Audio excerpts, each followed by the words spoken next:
I feel like when I go, yeah, I have an out-of-body experience. I feel like I'm not in my body when I'm going. Do you know, when it's just rage on mode?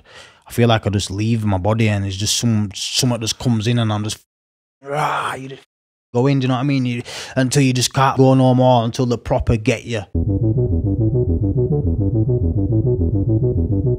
Grew up in Bradford with my mum and my little sister. My mum, she just sold drugs. She sold draw. 8 years old, I took a knife into school. 8 years old. Yeah. I've gone to school, I must have been in year 3. So I've swinging this knife. I'm one of them kids where, you know, when you got angry, you cry and you scream. It's all them beatings that you know, like, he's bullying me in a sense because I was a defenseless kid, you know what I'm saying? Like, I couldn't fight that man back. I've had a good few beatings, but one beating, he's got the SCART lead out back at telly. And he just give me it with SCART lead, but like, you know, because I've got lashes from all the way down my back. Basically, I was out because I didn't have no home life. Like I'm saying, a home life's just hectic. So I'm always on the streets. I had no money. So I had to go out robbing and stuff like that. Do you know what I mean? I'm not proud of none of it, but I did it. Street robberies, knife point. And I've seen them pulling out of the road onto the other side of this. I've come over the road, not thinking straight, bounced to Central Division, drove at them and hit them. So they've got out, they've whacked the driver's window now with the axe, put the window through, axe has come through window. They've chased me in car. I've jumped over this like fence thing, and when I've jumped, I've like snapped my ankle. They've hit me here in front of my head with an axe, straight across there, boom. Obviously, dazed me, I've gone down. After, when they've run off and I was laid there, I thought, I said it to my mate, I said, I'm gonna die. Did the hospital tell you how many times you were chopped? Yeah, they recorded 57 wounds. 57 wounds? Yeah, 57 wounds, mate. I've landed on there and there's a few kids on there. And I'm like, yo, who's got the phones? And he's like, yo, my man over there's got a phone and that. This guy from Leeds, he was in jail for spraying a Mac-10 on back of a Superbike. That same night, I've gone to his cell door, said, I'm coming for you in the morning. Gone on my pad, I've got ready in the morning. I've prison jacket, grey jacket, put a bar down my top. I've gone in the cell, yeah, Sean. He had hot custard, he had a knife, and he had a table leg. And I've put my arms up, he's whacked me there in the arm. Snapped my arm, snapped it, but I couldn't feel it at the time. And his mates coming from behind with like a knife, so I've pulled the bar out, zoom. I've hit him, I've come out of the pad now. I'm hitting him with this bar now, vroom, vroom, vroom. But now for me, try to take drugs to suppress these feelings, and it worked for a while. It were killing me, eating me up mentally, physically. I ended up in a mental hospital. I've got a scar here, I'll show you. Can you see that scar there? Yeah, huge. Yeah, so that scar there, I've just gone boom, boom, ripped it.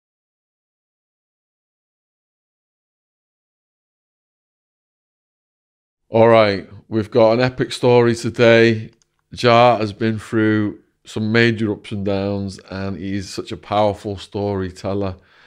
I watched him on my mate's channel, Hits. Shout out to Kicking Up Dust Media. Yeah. The channel is thriving. Check them out, subscribe. And Jar's story within a month has got almost 200,000 views. And there's a reason for that. Many people have got great stories, but they don't know how to tell them. And some people are just natural at being a powerful speaker. And as you're going to see, Jar is in that category. So huge thank you for coming from Bradford to Liverpool. Yep. Appreciate that.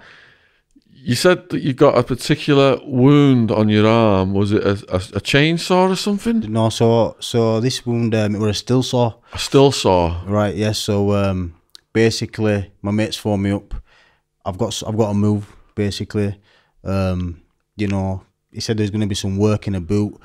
I can't remember how much he said. He probably said like 20, 30 grand plus. You know, I thought, I'm a bit hungry. I thought, yeah, let's go for it. So there was some illegal merchandise in the back of a car. In a boot, but it wasn't just a normal car. So when people put drugs down in cars, they probably put them in particular cars, so you can't get in the boot. So it wasn't like a smash the window, let the seats down, or, you know, just pop the boot, or it wasn't simple. You had to still saw the boot. The only way into the boot. They've got it set up so it's not easy to get in. It's not easy. It was an old car as well. I can't remember the car, but it was actually an old I used to car. hide shit in old cars thinking no one would notice it. Yes, you wouldn't even expect it to be like in that car or that, but that car was obviously built for that thing. So we get there. It's in like a car park behind like a sort of like pub hotel sort of thing. Obviously, the guy that owns it must have had people inside that ring him if what's going on. Do you know what I mean? So we didn't know about that. So we get the boot. My mate's still sawing it now. It's going through. What's a still saw look like? Still saws it's got like a block like petrol. You start with petrol. It's got a big like circular blade on it. So like from that movie, what was it called? Hostel, something like that. Hostel, yeah, that. Where they're sawing people up and shit. Yeah, basically, yeah. Basically, it's a powerful tool. Like that's I think it's made to go through metal and steel and stuff like that. Do you know what I mean? So we're there now. We're still sawing through the boot. My mate's doing it. Obviously, where I stood about looking out. So the guy obviously had the phone call. Someone's trying to get into the car. He's come in his car now. He's seen us. He just drove straight at us, yeah, Sean. And when he drove at us, yeah, my legs have actually got crushed in between his car and the boot. The still saw's obviously gone through my arm. Yeah, I've got a scar there and a scar just behind there. But you don't feel that at the time. Adrenaline. I'm off like that. Oh, like just boom to get me instantly. So now my legs are crushed, and I'm thinking, oh. Like at first, like, oh, my leg's gonna be snapped or something like that.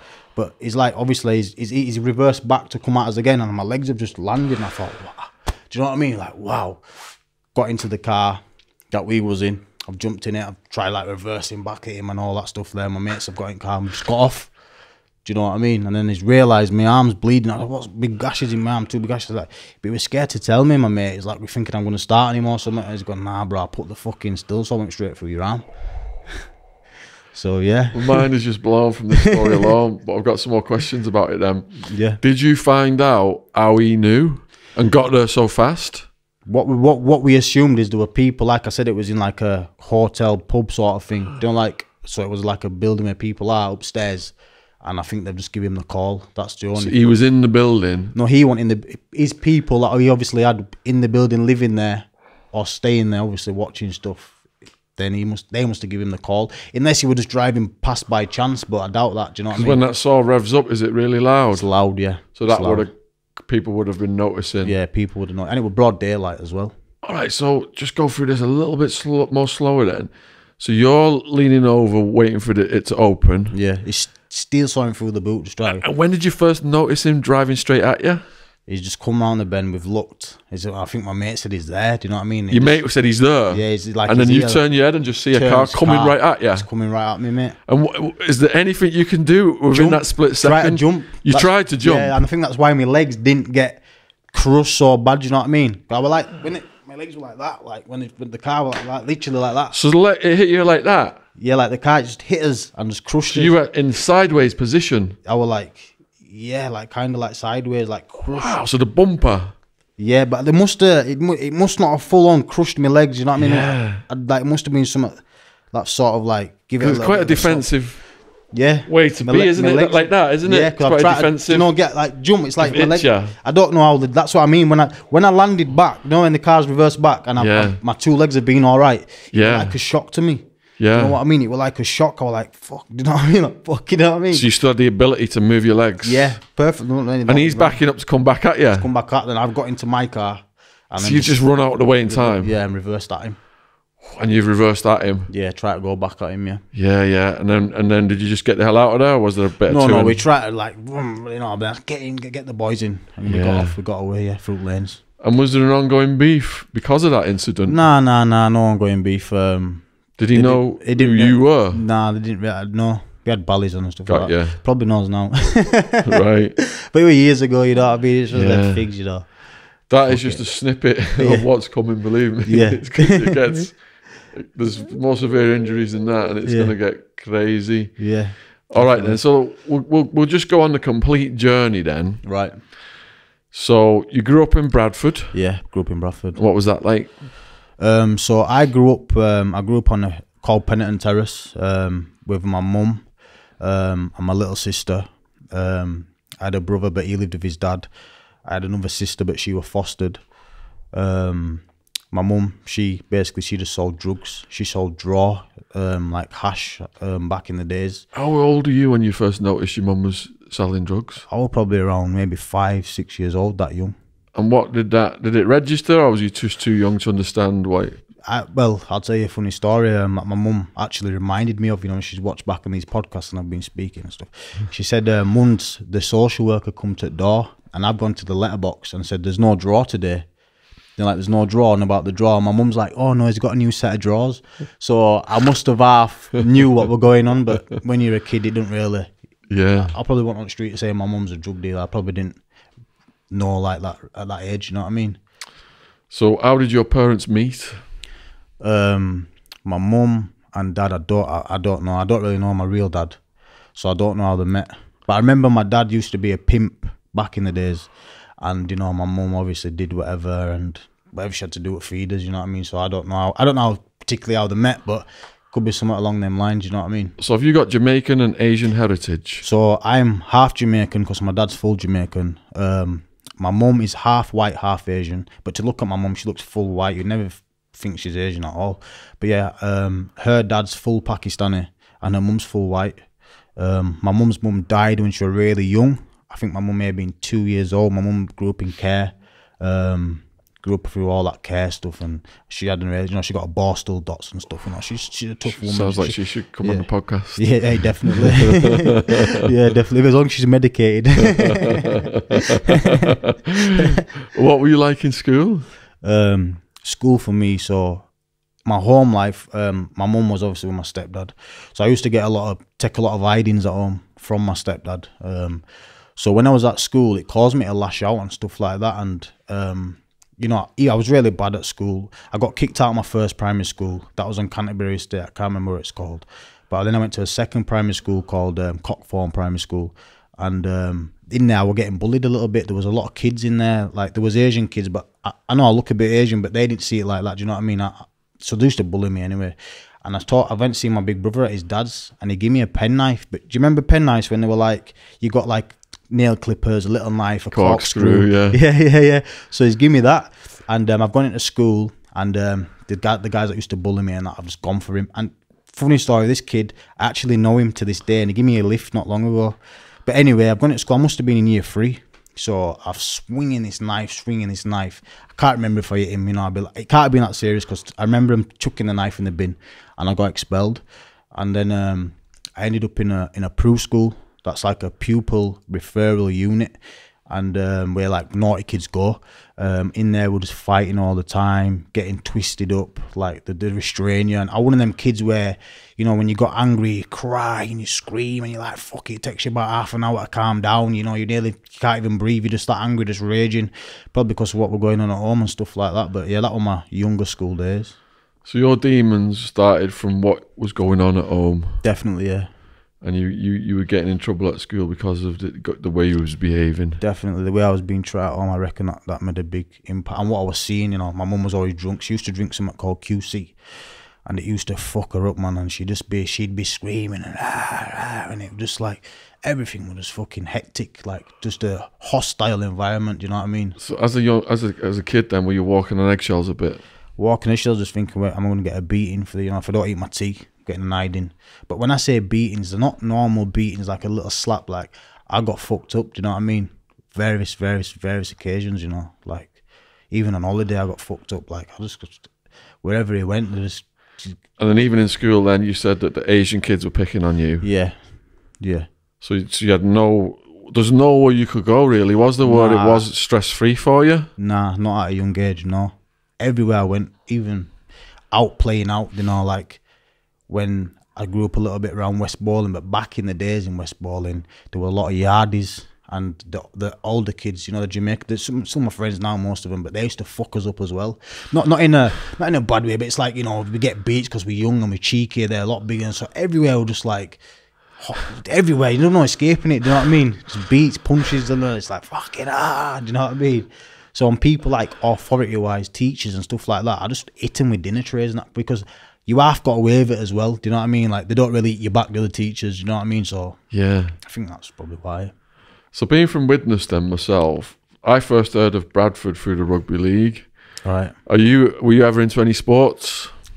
At a young age, nah. Like, not at a very young age, nah. No sports. It was more just out on the streets, all day, most days. Do you know what I mean? Like, I did used to like being at school sometimes, where you get the odd chance to have a footy game in Peru. We used to have football matches. I did kind of enjoy it. I did a bit of boxing for when I was young, like 13. Lasted about 6 weeks because I got involved in wrong crowd, so I was on the streets. You know what I mean? What made you pick up boxing? It was just, I think it was like a social worker or something. Should I take you down there? I was like 13, and I remember me and my mate were like flagging a garden for this guy, and he were paying us.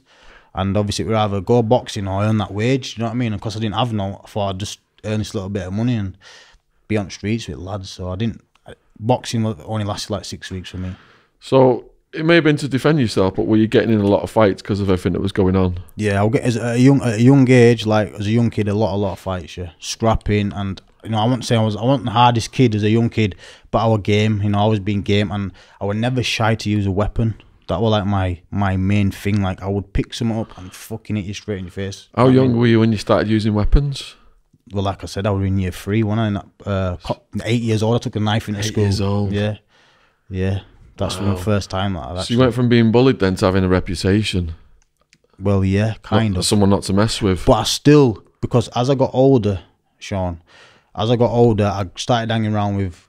Because that started from ages like 6 to 10. But when I got to like 11, 12, I moved to a different area, and the lads that I was hanging around with was older than me. So when I started hanging around with them, they kind of... I'd say they did bully me in a way. Do you know what I mean? Maybe peer pressure, but I'd say they were more like bullying, and I felt angry towards, even sometimes I'd just lash out and try attack them. Do you know what I mean? Because they were bigger than me, they'd throw me on the floor, stand on my head. Do you know what I mean? I'd be fucking fuming because they're bigger than me. So what made you snap and want to attack lads that were older and bigger than you? Was it the way they were treating you, or was it what was going on at home still? Probably a bit of both, because as I got older, and like I tried actually fighting my stepdad back once. I tried, I was getting more. What led to you wanting to fight your stepdad? I'll be honest with you, like I it's all them beatings that he just, like he's bullying me in a sense, because I was a defenseless kid. You know what I'm saying? Like I couldn't fight that man back. He's a big, physical, strong black man. Do you know what I mean? Like he wasn't no weak little guy. He's still a strong man now. Do you know what I'm saying? And he was physically hitting you. Physically, like. I mentioned it with hits. Like I've had a good few beatings, but one beating he told me to go get the belt anyway. I went to get it. Long story short, he's got this. I hid it. I've come back down. I can't find it. He's got the SCART lead out back at telly, and he just gave me it with SCART lead. But like I remember, I went swimming as well. Like after this beating, and the people at the swimming bath said, "What's happened to you?" Do you know? Because I've got lashes from all the way down my back. So, and do you know what I mean? Like I once went on holiday, went to Jamaica. And he kicked the fuck out of me. For what reason? Did he have a reason? I can't even remember why I got the beating. No. If he did have a reason, I don't think he had to take it to that extent. Do you know what I mean? Like, and I don't think he did have a reason. In Jamaica, I think he was just pissed, and I couldn't walk. I remember it was way over, and I just always played on my mind. I thought, you know what? I'm gonna give this guy one day. Do you know what I'm saying? And I've tried fighting him back, but he didn't work out back then. Do you know what I mean? So when was the first time you tried fighting him back? It was in my mum's kitchen. How old were you? Probably about 12, maybe 13. He's fucking shouting at me or something. I've just fuck this, gone for him. Do you know what I mean? But he's quickly manhandled me, slammed me on the floor, pinned me down, give me a good hiding. But yeah, even thinking about it now gets me angry. I was fucking. Did it get to the point where you could give back to him what he was? Nah, I ended up going to jail when I was 14. So like all the times I tried, he battered me, mate. Too big. He battered me. I can't say I give it. What led to you going to jail at 14? So basically I was out because I didn't have no home life. Like I'm saying, home life's just hectic. So I'm always on the streets. I had no money. So I had to go out robbing and stuff like that. Do you know what I mean? I'm not proud of none of it, but I did it. Street robberies, knife point. One night, me, my mate, we've gone for a drive. We're driving down some country lanes. We've seen some kids in a garage in an area called Queensbury, and these kids they knew who we were, I think, anyway. So anyway, we've got out with a samurai and a gas gun. I think we gave them a few hits with tools, prodded them a bit. Whatever. We ended up getting away with 2 cigarettes and £5. I'm not gonna lie, 2 cigs and a £5. But anyway, they grassed us up. They knew who we were, and I've been arrested. But I was on run. I was on run for a couple of other knife point robberies. I've been arrested. Ended up getting remanded into a secure unit because I was too young to go to Wetherby. What was your first day in the secure unit like?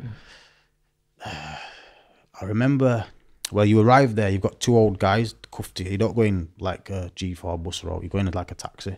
I arrived there and I can't really tell you my first day, you know what I mean? Like, I remember when I got sentenced though, and I went back and I thought, they give me 2.5 years and I thought it was like a life sentence. I couldn't see the end of it. So I was there and I was like, you know, a bit gutted, but then I just got used to it and then I kind of liked it because, you know, I wasn't getting no beatings no more. And I had a few fights in there. It wasn't no major in there. Isn't that sad, man? Everywhere you go, there's hostility. Yeah. And the only place you find some comfort is in this institution. Yeah. That's what I did. I found comfort. I loved it. The fights that you had then, what was the first fight over? Do you remember?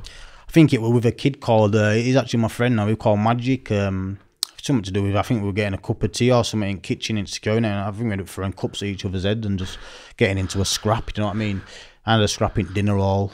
Sometimes you like brewed up in there, you know, we're just young, 14 years old, and it just stuff brewed up and you try to attack each other, but they quickly manhandles you and wrapped you up. And so for the young people watching this then, like, how crazy is it in these young people prisons? It's just, it can pop off over the slightest little thing, can't it? Pop off over the slightest little thing. So securing it, and I ended up going to Wetherby. I got transferred, on my 15th birthday, I got transferred to Wetherby, and in there, it went off just over the slight, over there it was like standing on someone's shoes, calling someone a dude. So if you said you dude, that was disrespectful back in 08 in Wetherby. It's just stupid stuff like that, and it actually went off, do you know what I mean? And there were some big fucking kids in there. That's an Americanism, dude, isn't it? Yeah, dude. Why is dude a bad word in England? I don't know, it was a bad word in Wetherby though. You fucking dude. I swear, you fucking dude. And you were on, mate, you were on. It's just like it's been turned upside down. Yeah. Where is Wetherby then? That Wetherby's in just outside of Leeds. Outside of Leeds. Yeah. Yeah. Right, and going into Wetherby then, do you get like prison clothes and do you get your own cell, or is it a dorm? What's it like? So when I went to Wetherby in 08 for the first time, I went on to B Wing to get the prison clothes. I had prison clothes. I went on to B Wing. They put me in a dirty pad. It was I danced and stuff, but I didn't know at the time. You know, they're supposed to put you in as clean, but I didn't know at first time, so I've cleaned it up and that. And did the ants come back? I had a when I was in Arizona jail, one of my neighbours, he's like, "There's ants coming out of my cell." Ants, silverfish, and it's like the guards won't move me, blah blah blah. Yeah. And they were on him at night and everything. Yeah, disgusting, man. I didn't have it that bad, but they were on the floor. Do you know what I mean? Yeah. And I went to Wetherby. I ended up in block in my first week there, due to a little situation from secure unit. A kid told me he smokes crack with his brother. His brother was shouting me out window. Ended up on C Wing. B Wing was induction. He was shouting me out window about some shower gels. Back then, you have different shower gels. You trade them and stuff like that. So he shouted me, and I've said, "Oh yeah, you know, your brother told me you smoked crack with him and that." But that's a disrespectful thing. Like, it's on it morning. We got to it in morning. He's been moved on to wing with my mates. My mates have battered him for fighting with me.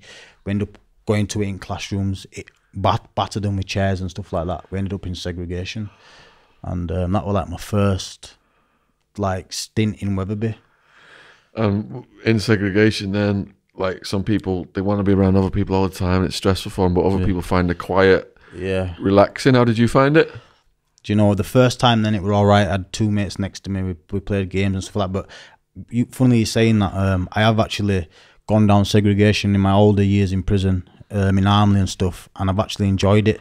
I've done 3 weeks since. I've just been doing press-ups, reading books. I read Monster Cody Scott 3 times and stuff like that. And them sort of books, like, you're just playing them videos in your head, like, you know, them American Crips and all that, were mad. But I did actually enjoy it. I was in Casterton Block as well, and I enjoyed that. I used to go out in the yard every day. I had my routine. I had a system in that segregation as well. So I did actually, it used to be like peace for me. Like, for me in prison, I could keep good for like so long, and it was like every 3 months, something just popped off. Do you know what I mean? I'd keep it calm, and every 3 months, just something really bad happened.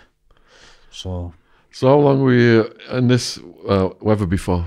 I did 15 months for half my sentence, and then I went straight back after a week, no, maybe even 3 days of being out. I got recalled for the full time. I went back and I got transferred out. Well, I was new jail now, so obviously I had the chip on my shoulder now. You can't fucking tell me no now. I'm a little bastard. I got shipped out for being ringleader of a gang. They said, yeah, we won't let people in the... We were little bastards. You're not using that phone. This is our phone. You know what I mean? You're not with us. You're not using that phone. You know, stuff like that. People coming on, like I said, with the exclusive gels, we'd fucking give them a good hiding, nick the gels, and just little, you know, young offenders, innit? Do you know what I'm saying? So they classified you as a gang leader in the young offenders? Yeah, because I had all the lads with me, and I wasn't letting people do... It was not just me, there were a few others. And the reason why I remember getting shipped out on my 16th birthday... because there was a kid called Bobby from Sheffield. He got a life sentence. Good kid. He used to get blues in from Sheffield. What's blues? Like skunk, like weed, bit of proper nice weed. And he gave me a joint. I don't really smoke, but he gave me a joint because it was my birthday. And the next morning after that joint, anyway, my door's cracked, and they said, "Right, you're going." I said, "Where am I going?" I said, "Castington, Newcastle, Northumbria." I thought, fucking hell. All right. Do you know what I mean? No problem. And yeah. So they've reclassified you because of this gang leader status? Yeah, they transferred me out, yeah. So you're going to a bigger boys' prison? Yeah, no, it's still the young offenders, but further away. Okay. And this were like all Geordies and stuff like that. I do like Geordies and stuff like that, but yeah, back then they were pretty racist when I got there. So it's a lot of whites, was it? Yeah, but I ended up becoming cool with a lot of lads from Middlesbrough. Like, they knew our game, you know, I was back in my... Oh, you know what I mean? Like, they try it on at first, but then... Yeah. You're more the Sunderland lads that were more like, you know, one or two of them just racist. They didn't even know if you were like a Pakistani, Jamaican. They just call you whatever, do you know what I mean? Yeah. But I got my feet in there after a few stints down block and stuff like that, and I made good mates with a kid from Manchester, and we just trained together. I ended up coming out of there big. So when you first go in there then, and they don't know who you are, and they're saying racist things, yeah, is that fight on sight when they say something to you? Fight on sight, mate. Like, fucking come on then, do you know what I mean? Like, just going at them. And do you know, I did really well in that jail, you know. I didn't really lose a fight, I don't think, to be fair. How many times do you think you had to fight? Fucking lot. Even officers, I had to stick it on them, do you know. They were being like funny, do you know what I mean? Some of them. I remember one day it took like 15 of them, and I'm not exaggerating, to get me to Seg, yeah. What had led up to that? Do you know what it is? I can't remember. I just remember it was something to do with surgery on food, yeah. One officer said something to me, I just gone bang, and I was nutted him. I'm famous for headbutting, yeah. I've headbutted a few officers, and I've nutted him straight away, and they've come at me, but it took about 15 of them to get me, yeah. And there were one officer, yeah, and he come up to me like after a little bit down block. Can't remember how long I did. I come back to wing and that. He like, "Do you know what, mate? Fucking you took some fucking going there, lad." Like, he was proud of me. Do you know what I mean? He said, "You did well there." Do you know what I mean? Yeah. And yeah, I just ended up last few months I were cool there. Do you know what I mean? I got my feet in, and had some good lads. Met some good lads in there. When you're fighting that many officers, then what feeling did it give you? Fucking, do you know me? Yeah, Sean. I feel like when I go, yeah, I have an out of body experience. I feel like I'm not in my body when I'm going. Do you know, when it's just fucking rage on mode? I feel like I just leave my body, and it's just something just comes in, and I'm just fucking you just fucking go in. Do you know what I mean? Until you just can't fucking go no more, until the proper get you. You have to proper fucking and then fucking whacking you in your head, kneeing you in your chest, you know, making you not be able to breathe and all that. And then it's like, all right, fucking, I've had enough. Do you know what I mean? But when I go, that's where it is. I feel I just have an out of body experience, like mate. The red mist thing. Yeah, I can't explain it, mate. And then when I come back to my body, I'm like, fuck's sake, what? I feel like pain, first of all. Like, fuck's sake, what have I done now? How long am I going to be in Seg? Whatever, do you know what I mean? When do you come back to your body? Is it when they've got you pinned down, or is it later? No, mate, I don't, like, after when the rage has subsided. When the rage has subsided, yeah. Yeah. And I just, boom, I'm back now. And do you know why I know that? And a lot of people, like, even an officer said to me, and sorry, I'm fast forwarding here a little bit, but I was on a prison visit in Armley. I'm having an argument with my missus. We've had a little argument, and a guy behind me's called me something, do you know, because I'm arguing with my missus. I can't remember what he called me, yeah. But I've turned around and I've hit him. Another guy's visit, I've hit him, yeah.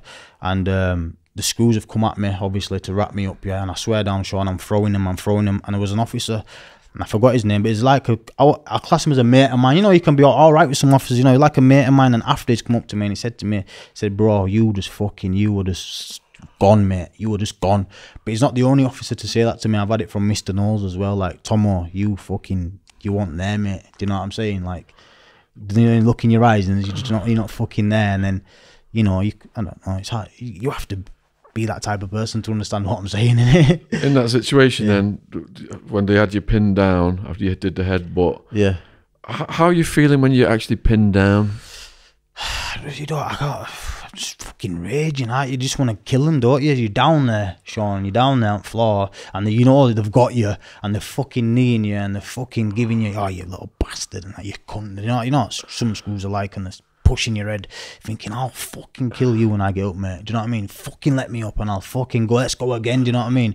That's how I'm feeling when I'm down there. Are you feeling pain at this point, or is it too early to feel the pain? It's too early to feel pain, I'd say. I'd say it's a bit too early. It's after the pain kicks in, innit? And how much force does it take to get you down? It's a lot of force, mate. It's a lot of force, mate. Because I'm fucking going till you. Do you know what I'm saying? Like my legs, you might have my arm, but I'll push with this leg. Do you know what I mean? Or I'll fucking throw my head back. I'll try to head, but I'll spit on you. So then they're grabbing you, I'll pin him. Do you know what I mean? And then when I'm down though. You know, you done that, you finished. You know what I mean? But the pain don't kick in straight away. Nah, definitely not.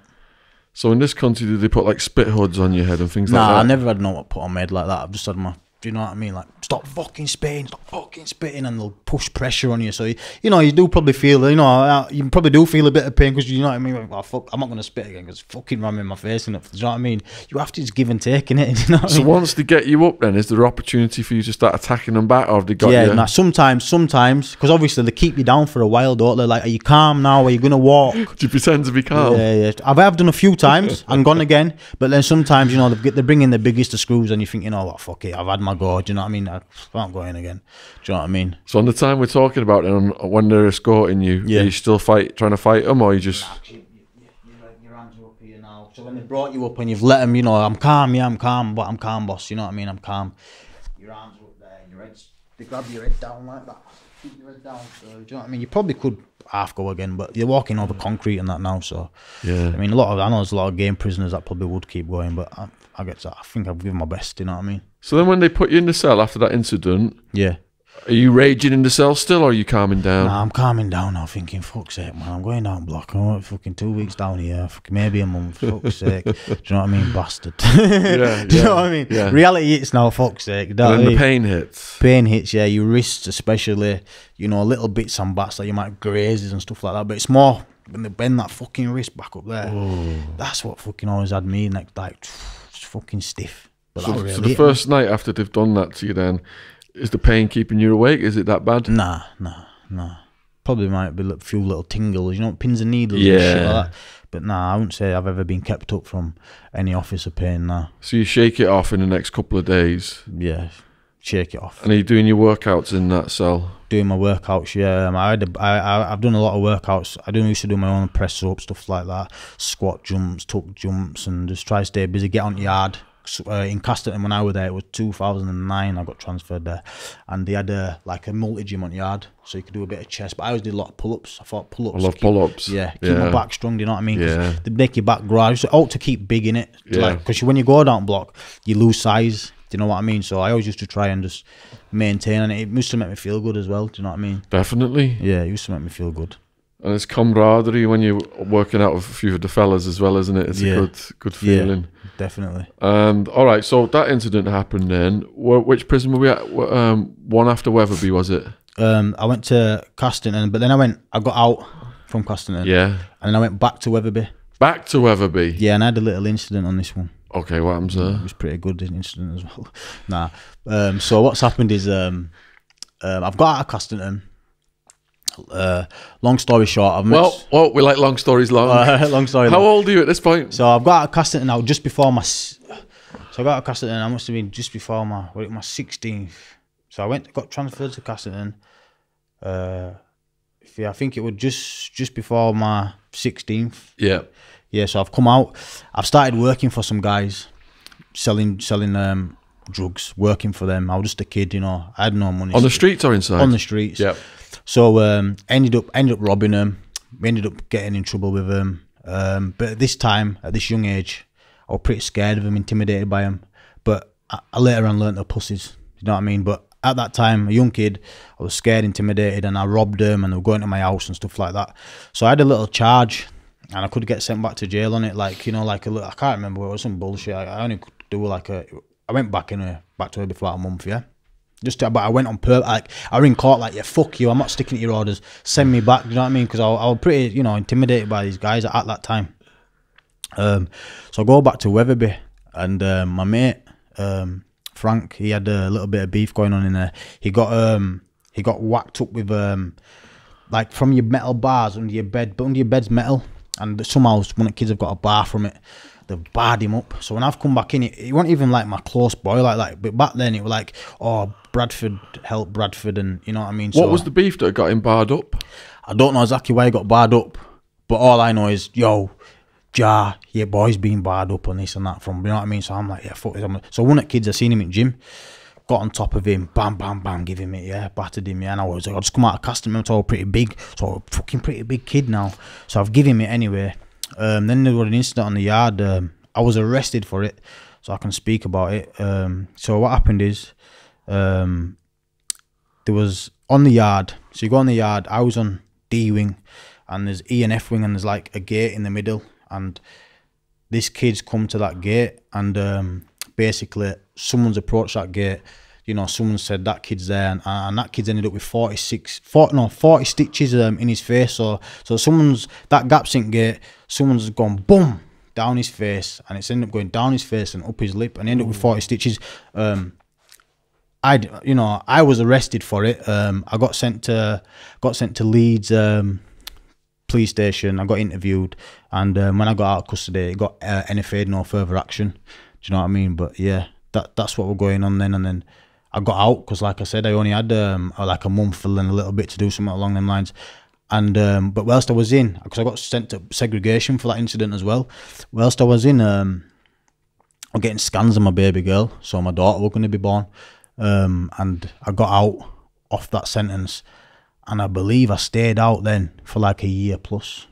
So how would you met your missus from back then? So my missus at the time, I knew from I did about 6 weeks in secondary school, and I met her like through like chilling out, doing like going up to the park. You know, when you're kids, you go up to the park and chill with birds. I met her like that, and when I came out of jail from Castington, I believe it was, I ended up meeting her and, you know, getting with her, you know, doing what you do. And then obviously I went to jail again. And then So you know, earlier on we said everywhere you turned you were surrounded by chaos and violence. Yeah. But now you've got a missus. Yeah. What did that add to your life? Was it a special thing for you? Like you could relax? Like it added, like, I'd say I still had a little pressure because of them drug dealers I owed money and stuff like that, but I robbed. But like, it was like I had my own sort of family for a little while, do you know what I mean? It was like, but still, because I was that angry and aggressive person, do you know what I mean? I probably ruined that, do you know what I'm saying? Like, I probably ruined that situation. How old were you when you found that she was pregnant? I think about 16. How does that feel when you're 16? Do you know what I felt? First, I was like, wow, do you know, I'm even ready for it. I even said that to her. I said, "Are you sure you even want to have a kid?" And that, like, it shocks you a bit, innit? But then you just got to man up and think, right, I'm gonna be a dad. I don't want to be like my dad and not be around and not be seen. Let me try to do the best for this little girl. Do you know what I mean? And I did for that first year. You know, I stayed out. I still was doing whatever I was doing, you know, but I stayed out and I was getting up, giving her bottles, and, you know, like, tried my best. You know what I'm saying? So seeing your child for the first time, how did that feel, your baby? I was there at the birth, so she came out and I just floor met me. I just had to sit down. It was crazy feeling, Sean. Crazy feeling, mate. Because it sounds like you've just been surrounded by brutality. Yeah. And now you've got the complete opposite, Yeah, love. Yeah. And a baby, and all, you know. What's going on in your head? Like, I'm still that same sort of, you know, I still got a lot of issues going on, but in my head I was probably happy at the time, do you know what I mean? Like, thought, you think that you're going to have everything's going to be great, don't you? Yeah, I've got my kid and that, but then do you know what comes, Sean? You've got struggles, and I'm only 16, I've got my parents don't give a fuck, you know, probably still pissed up, taking drugs and whatever the fuck they're doing, you know what I mean? And I still had to earn money then, and you know, like, when you've been brought up in prison, like I went to jail at 14, you can't earn money and stuff. You think, oh, I can't get a job, I can't do, so I'm having to commit crime to look after my kid in a sense, you know what I mean? So it was like, that's sad, man. You're 16 and your parents didn't help you. Nah, no one helped me. Did her parents help you guys? Her parents were really good. She had really good parents. Well, mum. She didn't really have a dad herself, but she had a good mum, and her mum did a lot. Yeah, her mum helped her a lot and did things. So you're only 16 then. You're trying to do what's right, but there's the call of the streets and the hustle. Yeah. And that's going to lead to the next. Yeah. So, like I said, I think I ended up going back to jail. What was the situation? I think I got into like a few fights. It was like an assault. On the streets? Yeah, on the streets. I just got into. No, I wasn't even on the streets. Man, we were at home. I had a little bit of an issue and that, and with my missus' family and stuff like that, and then I ended up going to jail. Which jail this time? I went to Marshgate, Doncaster. And what was that like? I only did like 6 months on this sentence, and it were all right. It were all right.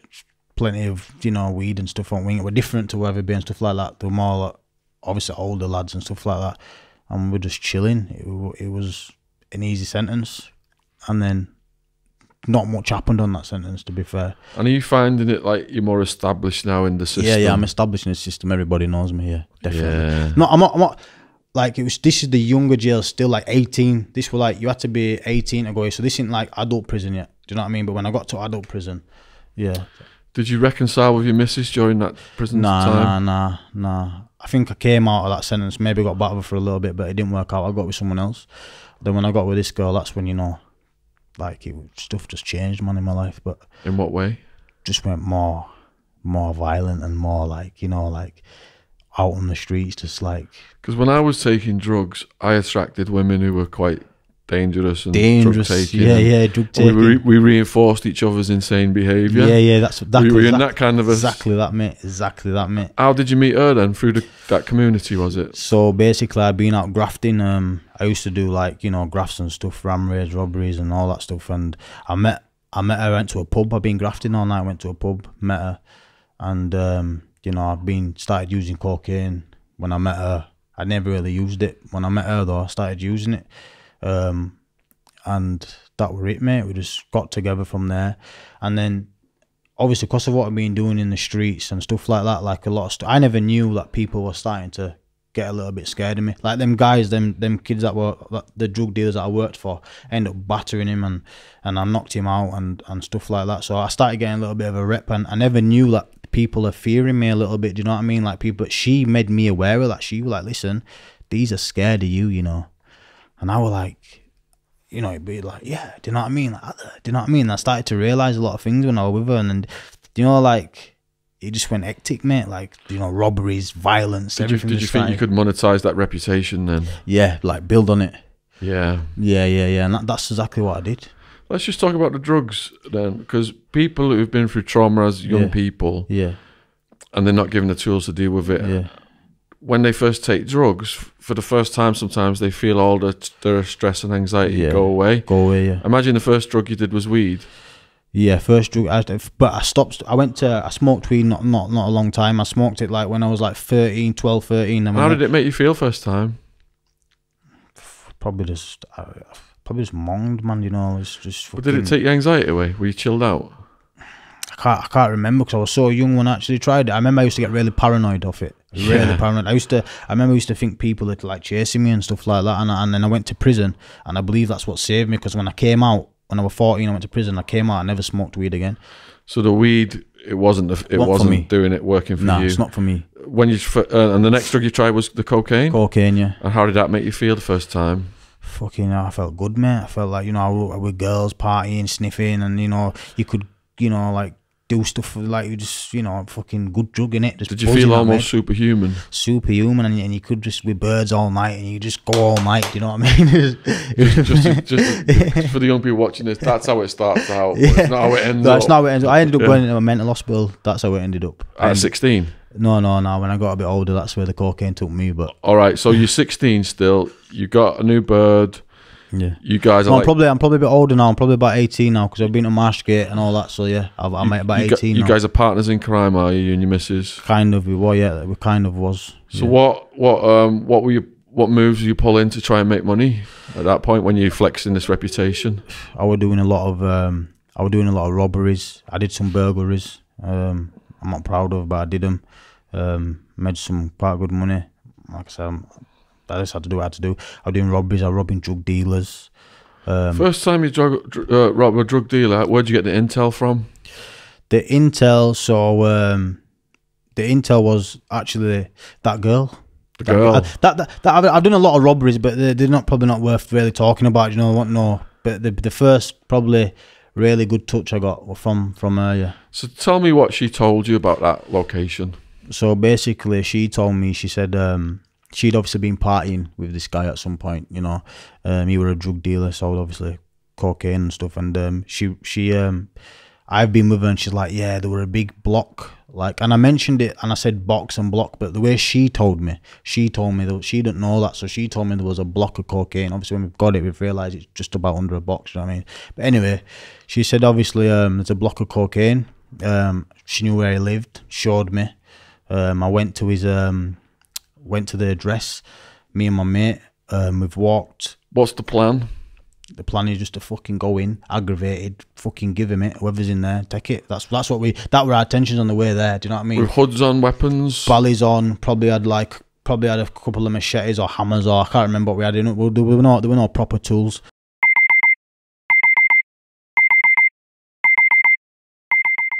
When we wake up in the morning, we get out of bed and we start our day with Koro snacks.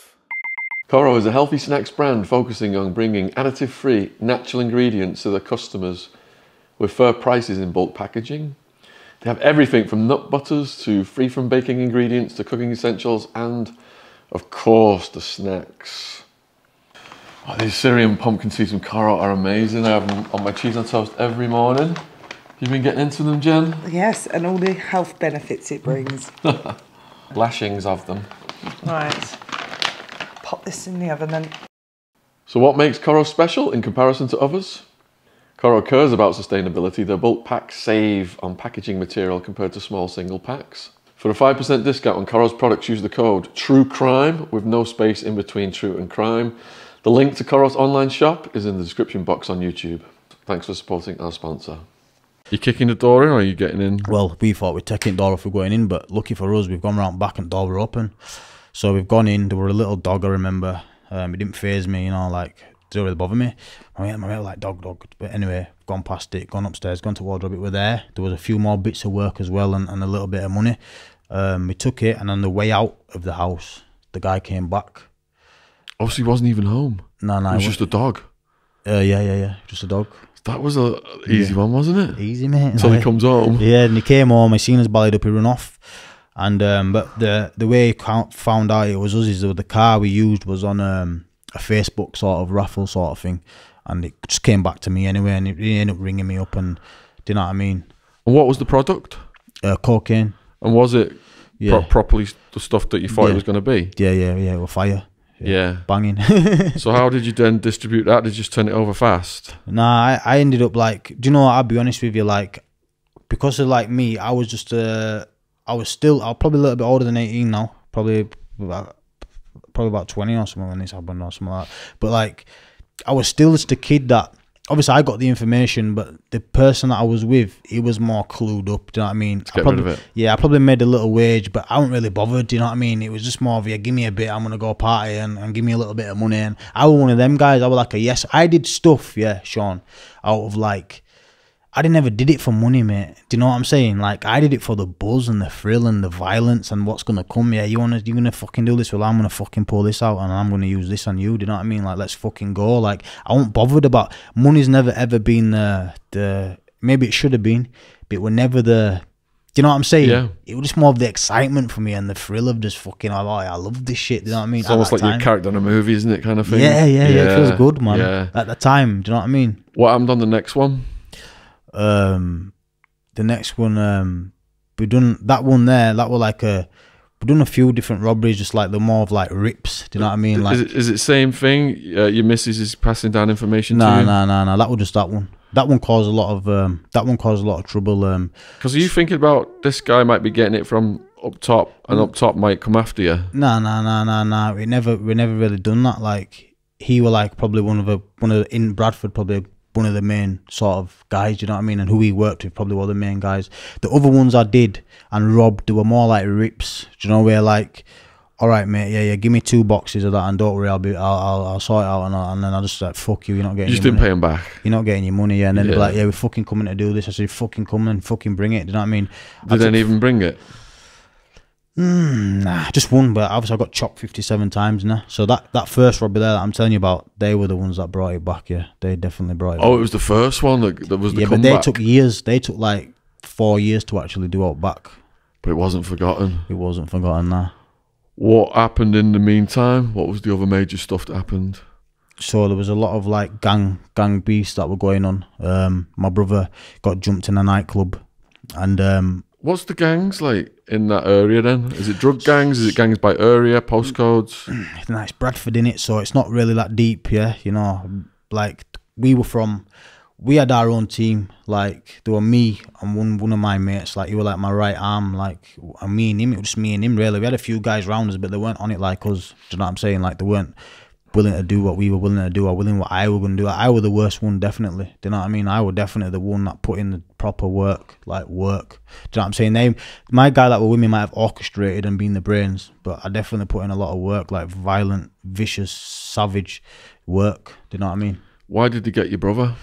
So my brother in a nightclub and they were in toilets, and my brother's like, he's not really involved like he's lived the road life, don't get me wrong. He's been around a lot of serious men, and he's done his thing, but my brother more of a quiet sort of guy and did his thing. But I don't even know why they got him, but they got him. Some guys, I won't mention their names, they got him in a nightclub called Base Toilets. So I've been pissed off in it, and then we ended up going to war with these guys. So but it wasn't over that, it was over something else. But my intention was, I'm going to get each individual back for what they did to my brother.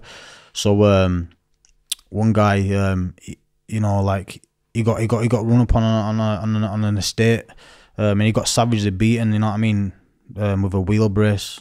He got really beaten badly. One of them, that's what hurt, that, you know, what I heard, that's what happened to him. And another one, you know, people pulled up outside his house and fucking, you know, went for him and whatever. Another guy got dragged out of his house, and a lot of people,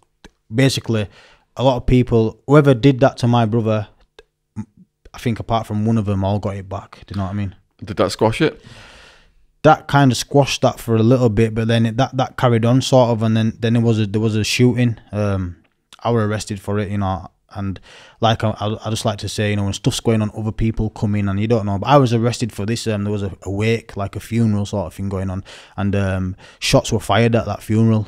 And was it the funeral for someone who'd been murdered in gang-related stuff? Nah. I think it was they got seen that day at a funeral. You know, I heard, and because after I got arrested for it, I did a bit of investigating, seeing, you know, what's going on here, you know, why they arrested me and sort of stuff. And there were a wake going on, funeral. I don't know whose it was.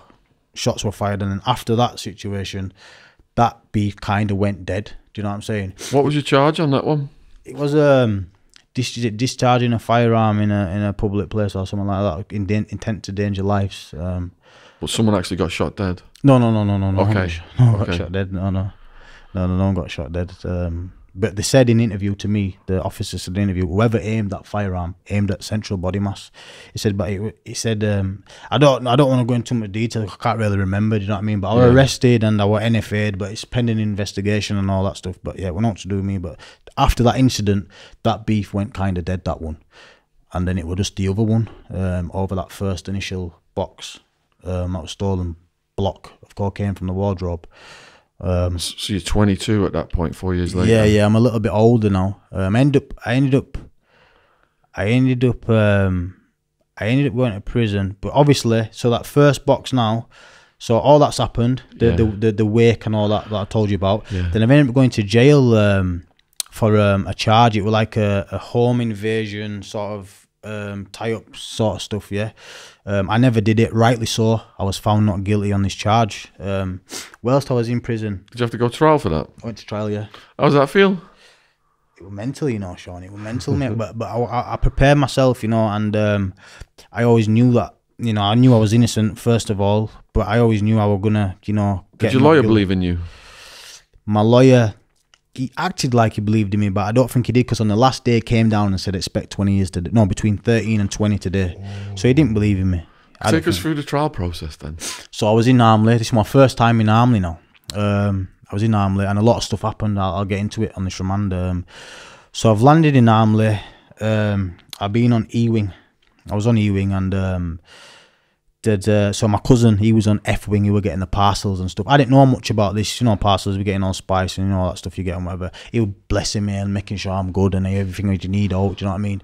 And there were a big parcel coming into the jail. It got found. It had 40 ounces of spice in it, and on the wing I was on now. Not to do with me, but I got spun for it in the morning. When I got spun, they found a phone in my cell. It had no SIM card in it, found it, and I've been moved off the wing now. I've been moved to C wing. Yeah, C wing in Armley. So when I've landed on C wing, I had no phone. But I like to have a phone, me, Sean, in jail. Now you get phones in your pad, but back then I needed to speak to people and stuff like that. So I've landed on there, and there's a few kids on there. And I'm like, yo, who's got the phones? And he's like, yo, my man over there's got a phone and that. This guy from Leeds, he was in jail for spraying a Mac 10 on back of a superbike. So he wasn't no little divvies. You know, I won't try to bully people is what I try to put out there. He wasn't no little divvy. I've walked straight in his cell, his phone were on charge, and I've took it. He's come following me down landing on C-Wing. I've spun around, given him a bat and sat him, yeah. And he had like railings. He's tried to crawl up the railings. He's got up anyway. He's following me. I'm like, fuck off, you get me fuck off. I'm having my phone. But there was a Scouts kid, funnily enough, a Scouts kid, and he was like my mate. We done a bit of basic together. And he was like, yo, Jar, you know, it's my phone. It's not easy. We're just charging it and blah, blah, blah. So I said, no worries. I said, I'll use it. At first, I'm like, fuck that. It's my phone. You're not fucking getting it back. You know what I mean? I'm like, let me use it, blah, blah. I'm using it anyway. And I said, I'll give it back. So I give it back only because of Scouts. So I give Scouts phone. I said, cushy, yeah, but now I still need a phone. So there's two kids. They were from Keighley. So I've come out in the morning. I've gone to, no, sorry, not in the morning. That same night, I've gone to his cell door. I said, I'm coming for you in the morning. But obviously, I thought they were a bit, I did actually think, no, these are like fucking not going to be on it like that. Do you know what I mean? You might get into it, but I'm getting that phone, do you know what I mean? In my mind, but they've got ready on the night now. Thinking obviously he's not fucking doing all to us. In my mind, you know, I'm thinking I'm the big man, I'm doing shit to me, do you know what I mean? Anyway, gone on my pad, I've got ready in the morning, I've prison jacket, grey jacket, put a bar down my top. It was like off like a bar like that. It come down, it bent on end. Off a chair or something it were off. So I've gone to his cell in the morning. I've gone in the cell, yeah, Sean, he had hot custard, he had a knife and he had a table leg, yeah. So I said, fucking come on then, hit me, do you know what I mean? Fucking use it. And I've put my arms up, he's whacked me there in the arm. He snapped my arm, snapped it, but I couldn't feel it at the time. And his mates coming from behind with like a knife, so I've pulled the bar out, zoom. I've hit him, I've come out of the pad now. And on C-Wing, the chapel's that way, so if I go towards the chapel, no one can come behind me. So I've gone that, and his mate's coming at me with this knife. It was a shitty little blade, mate, pathetic blade, Sean, yeah? I'm fucking hitting him with this bar now, vroom, vroom, vroom. I ended up fucking him up. I did fuck him up, and he's running off, and he's running back. Vroom, vroom, vroom. I'm fucking giving him it, yeah? Then he's run off eventually. He's realised, you know, I'm not getting nowhere. He's run off. Then all the screws, screws come running down landing, yeah. I've gone, get back down the fucking landing with this bar, yeah, get the fuck back down landing, yeah. He's run off that screw, he's run off with little, you know, them news, little dickhead, he's run off. But then they've all lined up on bottom. I know it wants like the fucking, it was just normal screws, you know what I mean? This incident's happening now, and so normal screws have lined up. But like I said, Mr. Knowles, he was like a cool SO, he was an SO. And he's come up the stairs. He's come towards me, he's going, Tomo, because the screws call me Tomo, you know. Tomo, drop the bar, yeah. But like I said, I leave my body, Sean. I'm not in there. There's no Janaya here, mate. Fucking boom. I'm gone, yeah. So, obviously, he's going, Tomo, just give me the bar, drop the bar, yeah. And I must have just gazed at him for a bit. And I've come back, boom. And I've obviously dropped the bar. If I dropped it or give him it or whatever, screws have grabbed me, yeah. They didn't really wrap me up or no, do you know what I mean? They took me to my cell. I'm like, boss. I'm thinking, fuck, I fucked any guy out of the situation, do you know what I mean? They've only seen what I've done. They didn't see what happens in the cell, do you know what I mean? So I'm like, you see, he broke my arm, you know what I mean? He hit me first, you know what I mean? I had to do, I get out of the situation, yeah? It took me to segregation, mate. Left me for 3 days with a broken arm. They've realised it's broke. And I went to hospital, got a pot on. But yeah, I'm on the trial, aren't I? So that's all going on in prison now. I'm on the trial. So first day trial, so there were three of us, my two co-Ds, and the first day of trial, one of the lads on the trial with me, he walked away on the first day, because that's how weak the case was. It was a proper stitch up, but I'll get into it, yeah. So he's walked away on the first day, and then the solicitors have come to me, and I think the barrister, and they've said, do you want to change the jury? So but I'm like, why do I want to change the jury? They've seen him walk away, rightly so as well, you know. It's a bullshit case. So I said, why don't I want to change the jury? I said, my other code, he's like, yeah, change it. I said, nah, we're not changing it. I said, no, we'll keep the jury, we don't want to change it. So trial's going on, but I've gone back to jail, you know. trial goes day by day. You don't stay there all week, do you? So I've gone back to jail, and I'm on B wing now. I've been moved off C wing for that situation. And a guy's come to my cell, and I was a single sort of bang up guy. And before he's come to my cell, let me just make that clear, not while he was at my door, I said, fuck that, no one's coming in my cell, boss, do you know what I mean? But the bro and said, oh, come on, do you know what I mean? I said, oh, fucking bring him in. You know, I was nice in my cell, I had all my kids, you know how it is.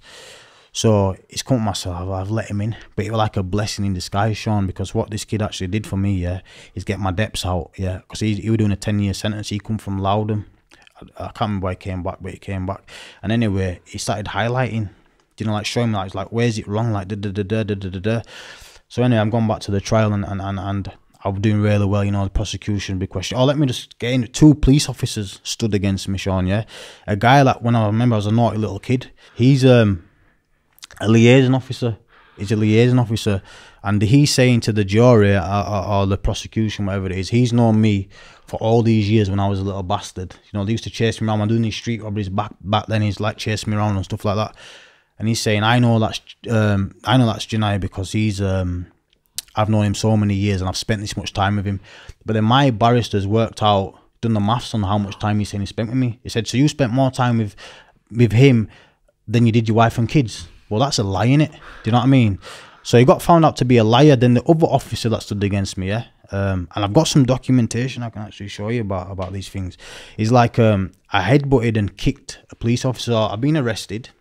I'm in back of the car, spat at him to try to grab me. I've kicked him. They've got me out of the car. I've headbutted him. So this officer now, though, is the other officer on the stand saying, yeah, it's him, you know, blah, blah, blah. That they both got made out to be liars. And rightly so they did, because that's exactly what they're doing. They're trying to stitch me up, do you know what I mean?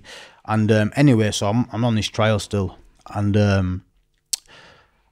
so I'm getting, the prosecution's talking to me, and they're on about the telephone evidence. They said to me in this trial, why was your phone off during this offence? You know, whatever, X, Y, Z, yeah. I said, well, if you refer back to page 153 of the telephone evidence, my phone was off there. Does that mean I'm doing X, Y, and Z there as well? Do you know what I'm saying? And the jury actually nodded and agreed with me. Do you know, he's actually making sense. Is this young man? Do you know what I mean? And yeah, the last day of trial, I went down. My barrister, solicitor, whatever, come down. You know, expect between 13 and 20 years today. Do you know what I mean? But good luck. You know what I mean? Whatever. But I said I ain't done it. Do you know what I mean? I said I can see the jury actually believe me. I'm making sense. You know what I mean? And rightly so. I was found not guilty in all offences. I went back to prison that night, Sean, after the trial, and they were trying to keep me. I don't know if you know, but they were saying they'll give you £700 a night because it were a Friday and they couldn't let me out till the Monday. But like I've explained to you, I'm a fucking antisocial prisoner. You're not fucking keeping me. I want to go home. So I said, fuck you, £700, and they ended up getting they had the paperwork, but they needed an officer ranking, like, you know, had to be that certain officer who could release me. She only lived in Armley somewhere, so she came and I got released. Then I was arrested for the kid with the bar. That got NFA'd, no further action. And then, yeah, that ripped me. I got out. And, yeah, I turned on a lot of my mates. Let's slow down a minute. Right. When he tells you you're facing 13 to 20, were you confident you were going to win, or did the little bit of you think, shit? I had no doubt. I knew I was going to. I knew, you know, in my heart, I knew that I hadn't done this. I just knew, do you know what I mean? I had that. And, you know, I tell you the truth. I was in the G4 bus on the way to court, yeah, and I don't know if people believe in like higher powers or whatever, but I certainly do. This is my angel number, and something just come over me, and I just knew I got a fucking rush. Do you know what I mean, through my body, and I just knew that I rightly so I found not guilty, but I knew. I just fucking knew. Do you know what I mean? I was confident. I knew. Do you know what I mean? I didn't do it. I'm not the cat. In my mind, you can't send someone like you. I know people have been stitched up on cases, but I just knew, man. And I was so happy. You know what I mean? That, you know. You're in the cell for 3 days with a broken arm. Yeah. How does that feel? They haven't given you any painkillers. They haven't diagnosed it. Nah. Is this keeping you awake? Yeah, kind of. I remember it kind of uncomfortable, but it wasn't overly, you know. Did you have to sleep in a certain position? Yeah, sleep in a certain position. I was making like on your side or something, the opposite side from it. I can't remember. I probably had it in some sort of way where it wasn't hurting, because it was like you could feel it just cracked there, just like, you know, like the bones. But yeah, it was like, do you know what I mean? It was like, but I'd be lying if I said I slept like this, I slept like that. I don't know. Do you know what I mean? But definitely uncomfortable. How many days after the breakage did they take you for treatment? It was 3 days. I remember like I did for like 3 days, in the seg, and then they took me to hospital. So maybe on the 3rd day I got in the hospital. And What happened in the hospital? They put a pot on. They just put a plaster on. Yeah, like that pot thing, yeah. Bit round my. It went from there to around my arm. And they don't crack it or try and put it in position or anything like that? No. Just put a pot on and let it do its job. So how long does it then take to heal? Well, I got released and I still had this pot on. And I actually got into a lot of fights with this pot on and knocked a few people clean What was out. the first fight you got in and why? So as soon as I come out of jail, mate, you know, a lot of people that, you know, I felt were taking, because they thought I was finished. They thought this kid's getting 20, mate. He's not getting out. Do you know what I mean? Written you off. So taking, written me off basically, mate. A few of my mates, I just battered them, and then after I've battered them, I got in a few fights. It's called Sackville Street. It's like where a nightclub is, and back then when I was like out all the time in the club, I don't even know if I think it was called Village, and still I were in there. I was fighting every weekend With a broken arm. With a broken arm, yeah. Well, with a pot on. Do you know what I'm saying? And yeah, mate, that's just how it was. Yeah, I was just fucking. The people you were fighting, would they try and target your arm? Well, they didn't have a chance, you know. I'm not trying to big myself up, but I did well in them fights. You know what I mean? I did well. I'm not saying I'm some fighter, because that's not what I am. I've always been more of a weapon guy, but I will fight. And when I have fought, I've done well. Do you know what I mean? So. And at this point of the story, are you back with your partner in crime, Mrs.? Yeah, I got out of jail, and she'd obviously been fucking about and stuff like that. But you get out, you're back on cocaine, you're back in that situation. Yeah, I'm back with her, mate. Are you living with her? Yeah, we did get an apartment. I can't remember. We did start living together, yeah. And how are you scheming to make money now? Same situation, mate. Just fucking out robbing and stealing and doing whatever I can. But we're more of beef. Beefs were still like a little bit going on and stuff. Which beefs are still going on at this point? The first robbery, yeah. Or the coke? Yeah, but I actually started selling a bit. I actually started selling a bit of stuff, and I actually started making a bit of money. I actually got a good thing going, and I was making quite a bit of money, you know, to be fair. So I was doing little odd bits and bats, rips as we call them, yeah. But I was like I had a good graft, and I was making pretty good money, and I won 60 grand in a casino, stuff like that. What? Yeah, I won 60 grand, yeah. 60 grand? What 60 was it grand, like? What were you gambling on? Roulette, mate. On roulette? Yeah. How much did you put down? I'm God's honest truth, about 500 quid, mate. And how did you feel when you saw you won 60 I fucking went and bought a brand new car. Did you? Yeah. What'd you get? A brand new S3, Audi S3. 15 plate one. That's sweet, isn't it? Yeah, black edition. Oh, bad, mate. I loved it. Yeah. All designer clothes, and I thought I was flying, you know. I felt like I was living, you know. And we were just doing whatever we were doing, do you know what I mean? But yeah. So earlier on then you said one of your things was you just blag dealers, get stuff, and they're just not paying back. Is you still doing that? Yeah. Still going on with that, getting a few boxes here, a few boxes there, putting trackers on people. And we had a tracker on a guy, and you know, the parcel arrived, we took it, stuff like that. Just slow down. Putting trackers on people. What explain to the viewers that. So it's like a little, it was like a black box, and we paid 500 quid from it, from Gadget Shop. Now I know you can get trackers the right little, but back then, like a little box, you stick it under car mail, not near exhaust road, because it'll melt, obviously. Good spot, and then it just goes to your iPhone, and you just watch the movements, mate. So how do you decide who to track? Obviously, because like we half knew the people, do you know what I mean? Not new personally, but we half knew them and what they was on. And say if we ring them saying, like, can you get us 8 boxes of say Bud or something, like and they'll be like, yeah, it's coming from da, and then we'll just do all the math work on it, so it's coming from da. So if we put that on a tracker, we might get lucky, do you know what I mean? Bang it on and get paid. So you bang it on, and then if he said it's coming from X, and then he suddenly drives over to X, yeah, then you think, boom, that's he's track it, do you know what I mean? He's fully loaded. Yeah, and we half knew, some of them we half knew the situation, do you know what I mean? We're never just like proper guesswork, like we half knew. And would you use the tracker to intercept them then, or would you wait till they were back at the... This was the only one. This was like one of the only ones where I really did with the tracker. So when it's come, we knew where it were going to, and do you know what I mean? We knew it arrived, and I just went in the house and took it. And are you all in disguise so they don't know it's you and that kind of stuff? Yeah, no, the house were empty anyway. Oh, it was empty, another empty one. Yeah. But you said there's still rumblings over the first coke. Yeah, so yeah, so basically a lot of stuff's going on. I think I went back to jail on a little sentence. So obviously I've done all that casino stuff and blah blah, and ended up, I got the funeral, the shooting and all that what happened. That stuff was all going on. I ended up getting like like police ever ended up seizing my cars and stuff. I lost a lot of stuff. Basically. Car you bought with the winnings. Yeah. Police ended up seizing a lot of my stuff, taking a lot of my stuff. Do you know what I mean? So I ended up going back to grafting and stuff like that, and I ended up back in jail. And then when I ended back in jail, I went to a few different jails. I went to Morelands on this point, and it's a good one here. Went to Morelands and I was chilling with the brothers, like the brotherhood, whatever you want to call it. And there was a few kids, and in Morelands you had immigration and stuff like that, so a lot of people were getting deported and stuff. But there were a situation in the exercise yard, and basically what happened is there was a kid called Ilias, my mate, yeah, and he's come running in. Yo, bro, these lot are fucking starting on the yard and rare. So a few people have gone out on the yard, and they were a prisoner, and he was stabbed. He was stabbed through his belly, through like just top of his chest here, and through his shoulder here 3 times.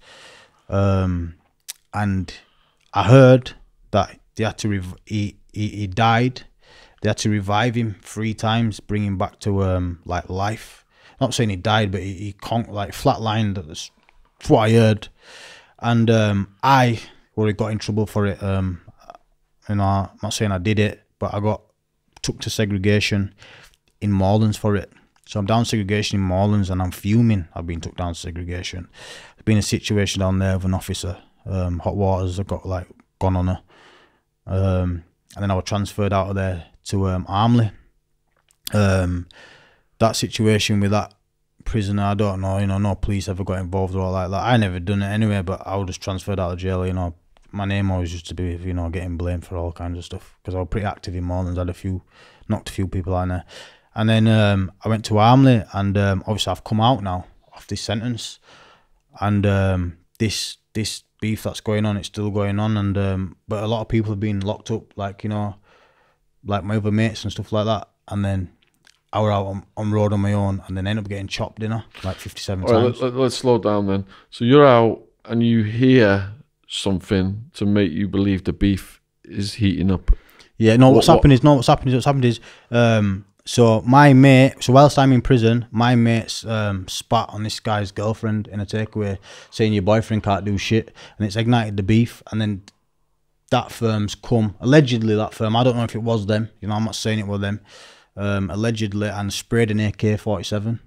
I think like over 50 something rounds went through my mate's house, and that's what ignited the beef again, basically. And this crew is related to the coke. Yeah, so basically their kid that would get involved in beef, he would been in prison through all this, so he's come out now. But the beef was still dead until that situation in the takeaway. So the guy you robbed the coke off, he went to prison. Not him. His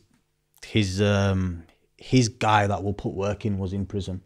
The guy who robbed the coke off, who run off, he was always been out. He never went nowhere. So it was his boss. No, not even his boss. He's close, member. That's on the job. Do you know what I mean? Okay.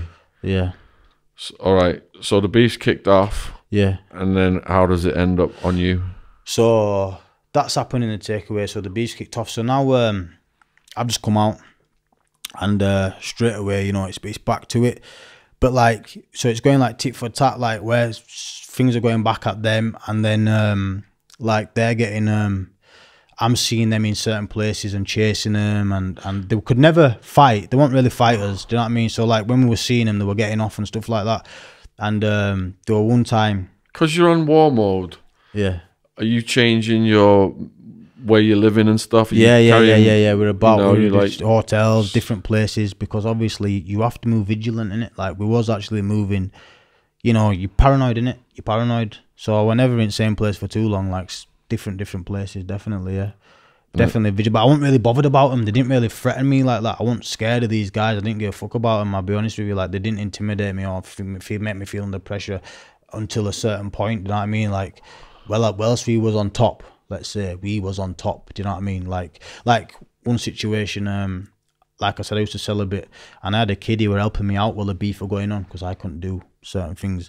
And when he's gone down the street in Tyersall, it's like one way out. They've tried blocking him in. My mate, my right arm, who was on like a bender, sniffing and stuff, he's come round, and with that kid that's rung for that thing, We've gone to his place the next day. A high-speed car pulled up, done what we had to do, and then like it kind of died after that. But then my mate's seen his missus in the takeaway spot, and then all that's ignited again. Do you know what I mean? Yeah. And so that's going on, and then they've seen one of them's been caught. Allegedly, the kid who sprayed the AK, he's been caught. He's been caught slipping, and some lads have given him a good idea. You know, broke a few bones. I think, you know, gave him a good beating. And whilst that's going on, just before that, you know, bits I might be, but this is what happened. You know what I mean? And then my missus, she got beat up in a takeaway whilst I was in prison. My missus at the time got beat up in a takeaway. That kid that done that got put on a tracker, and he got a good hiding. You know, I heard, you know, that's what happened to him. And it was going on like that, and then obviously I've been now like caught slipping, whatever you want to call it. I'd been on a cocaine bender, MDMA, ketamine, off my mind, mate, for like 4 days it was, in a hotel. I've come out the hotel, I've been arguing with my missus. Whilst I've been arguing with my missus, I've gone looking for her, you know, like, you know how it is, you've been on a bender, you've fallen out with a missus, I've gone looking for her. Hope you're enjoying the podcast. Here's a word from our sponsor, Beer 52. Do you fancy a free case of beer? My co-host Jen may have quit alcohol, but you don't have to keep going with dry January. You can get a case of exceptional beer from my good friends at Beer 52. Simply go to www.beer52.com/SHAUN Sean. And all you got to pay is a pittance, the postage, $5.95, to claim a free case now. I've been a member of Beer 52 for a while, and I absolutely love it. Each month, they send their members a case of unique and varied beers from a different part of the world. They've also got the Ferment magazine, if you want to study up on breweries, regions, the wonderful world of beer, while enjoying a phenomenal selection of fresh and tasty craft ales. Thank you for supporting our sponsor. Link is in the description box below this video on YouTube. I'm in a Shogun, and I'm coming on a road, and it's got a central reservation, and I've seen them pulling out of the road onto the other side of this thing. It's a busy road, like a lot of cars. It could be called like a very busy road. I've come over the road, not thinking straight, bounced the central reservation, drove at them and hit them. They've been really tooled up. They've had axes, machetes, stuff like that. But I didn't know at first, but my Jeep's buckled, so I've spun it to go back to my area, because like my ex-missus lived in their sort of area. So I've spun it to go back to my area. And they're chasing me, so I thought, fuck it, I'll get out, I'll have it with them.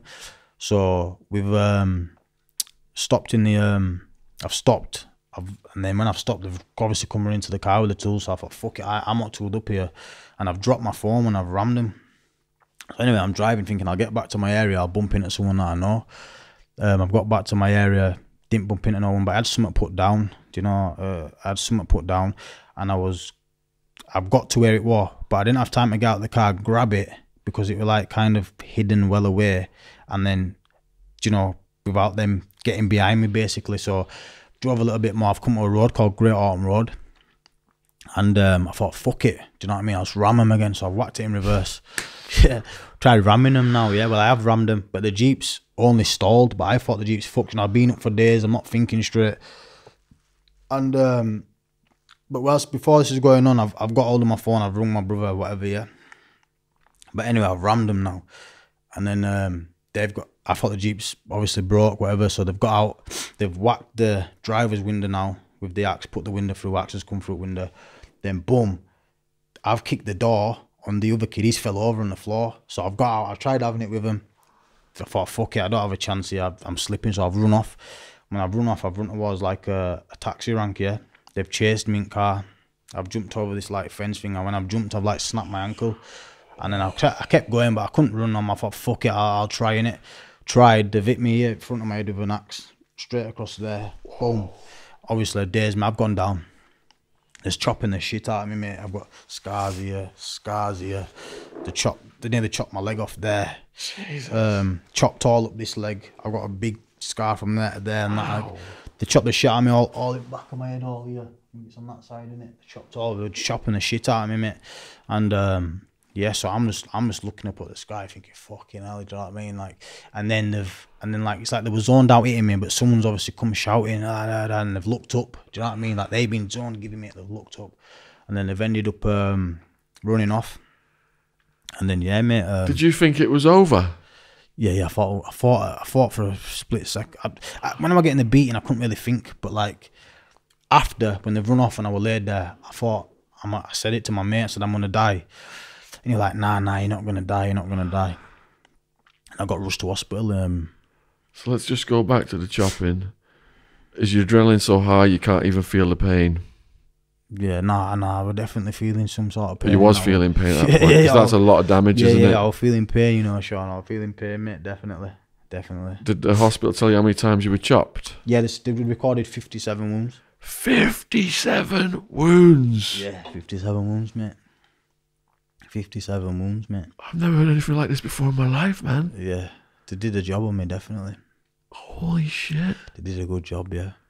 So what's going through your head as you're laying there? Can you even move? Are you immobilised? Nah, I couldn't move. I was just laid there. I couldn't move at all, mate. The pain just kicked in. Do you know what I mean? The ambulance just come, fucking give me more. They won't give me no at first, do you know what I mean? Then they've given me some morphine and that, and then I've just wanted painkillers, mate. Pain, like, inject me with some fucking codeine, you know what I mean? Because you know you're always fighting. You were fighting them or whatever. They surrounded you. Was there a point when you knew you were fucked? Yeah, I knew I was fucked, man. I'd been up for 4 days. I wasn't thinking straight. I had no energy. And, you know what I mean? They had tools, and they're not little lads. Do you know what I mean? They're not the fucking little lads. But what was the exact moment you realised you were fucked? I realised I was fucked from fucking... I thought when I've rammed them and stalled my Jeep. As soon as you were stalled? Yeah, I thought I'm fucked. You knew? Yeah, I thought I'm fucked, yeah. You know what I mean? And what was your strategy then? I thought to myself, I don't even know. My mate lives through that taxi rank, so I thought, let me get through there. What, run? I'll get to him, yeah. Just get out and run? Just get out. Well, I kicked the door on him. Yeah. And I should have got into it really and truly, but I thought, fuck it, innit? Yeah. You know I mean, I got into it a little bit at points. I tried. How far were you away from the vehicle when they got you down? From the vehicle? Yeah. Or my vehicle? Your vehicle? Pretty far, yeah. You're pretty far. Yeah, so you had managed to get quite a distance from the vehicle, but there was too many of them? Yeah. No, there were only a few of them, but they chased me in the car. Oh. Yeah. They chased me. They got in the car and chased me. They hunted you down in the car. Yeah. So I think I'm going to get run over from behind and everything. So you thought you had a shot of getting away then, did you? Running away? Yeah, I did, yeah. So when was the second point when you knew you were fucked? When I jumped the fence and my ankles snapped. Oh, shit. Well, it just buckled, yeah. Oh, my God. And then you just can't move. Then I just thought, fuck it. You just can't run, get up or anything. Did you try and get up? No, I'm up. I'm still up. I'm still on my feet, but I can't run. I think, fuck it, I'm going to have to have a go in it. So if you've got a snapped ankle, you can't run. Yeah. It won't like, you know, it was in a lot of pain. Do you know what I'm saying? I jumped the fence and I thought, fuck it, you know what I mean? Because most people watching this, they've not had a snapped ankle. Yeah. What does that do to you? Does it immobilise you in some way? Does it reduce your ability? Yeah. You can't run in it. You can't run. Nah, not full force. So you've got to turn around at that point and face them. Yeah. And you've got no weapons. No weapons, no. You got hope that someone might come. Nah, I wasn't even like that. I wasn't really bothered. I just thought I'll have a go in it. I wasn't thinking someone's gonna.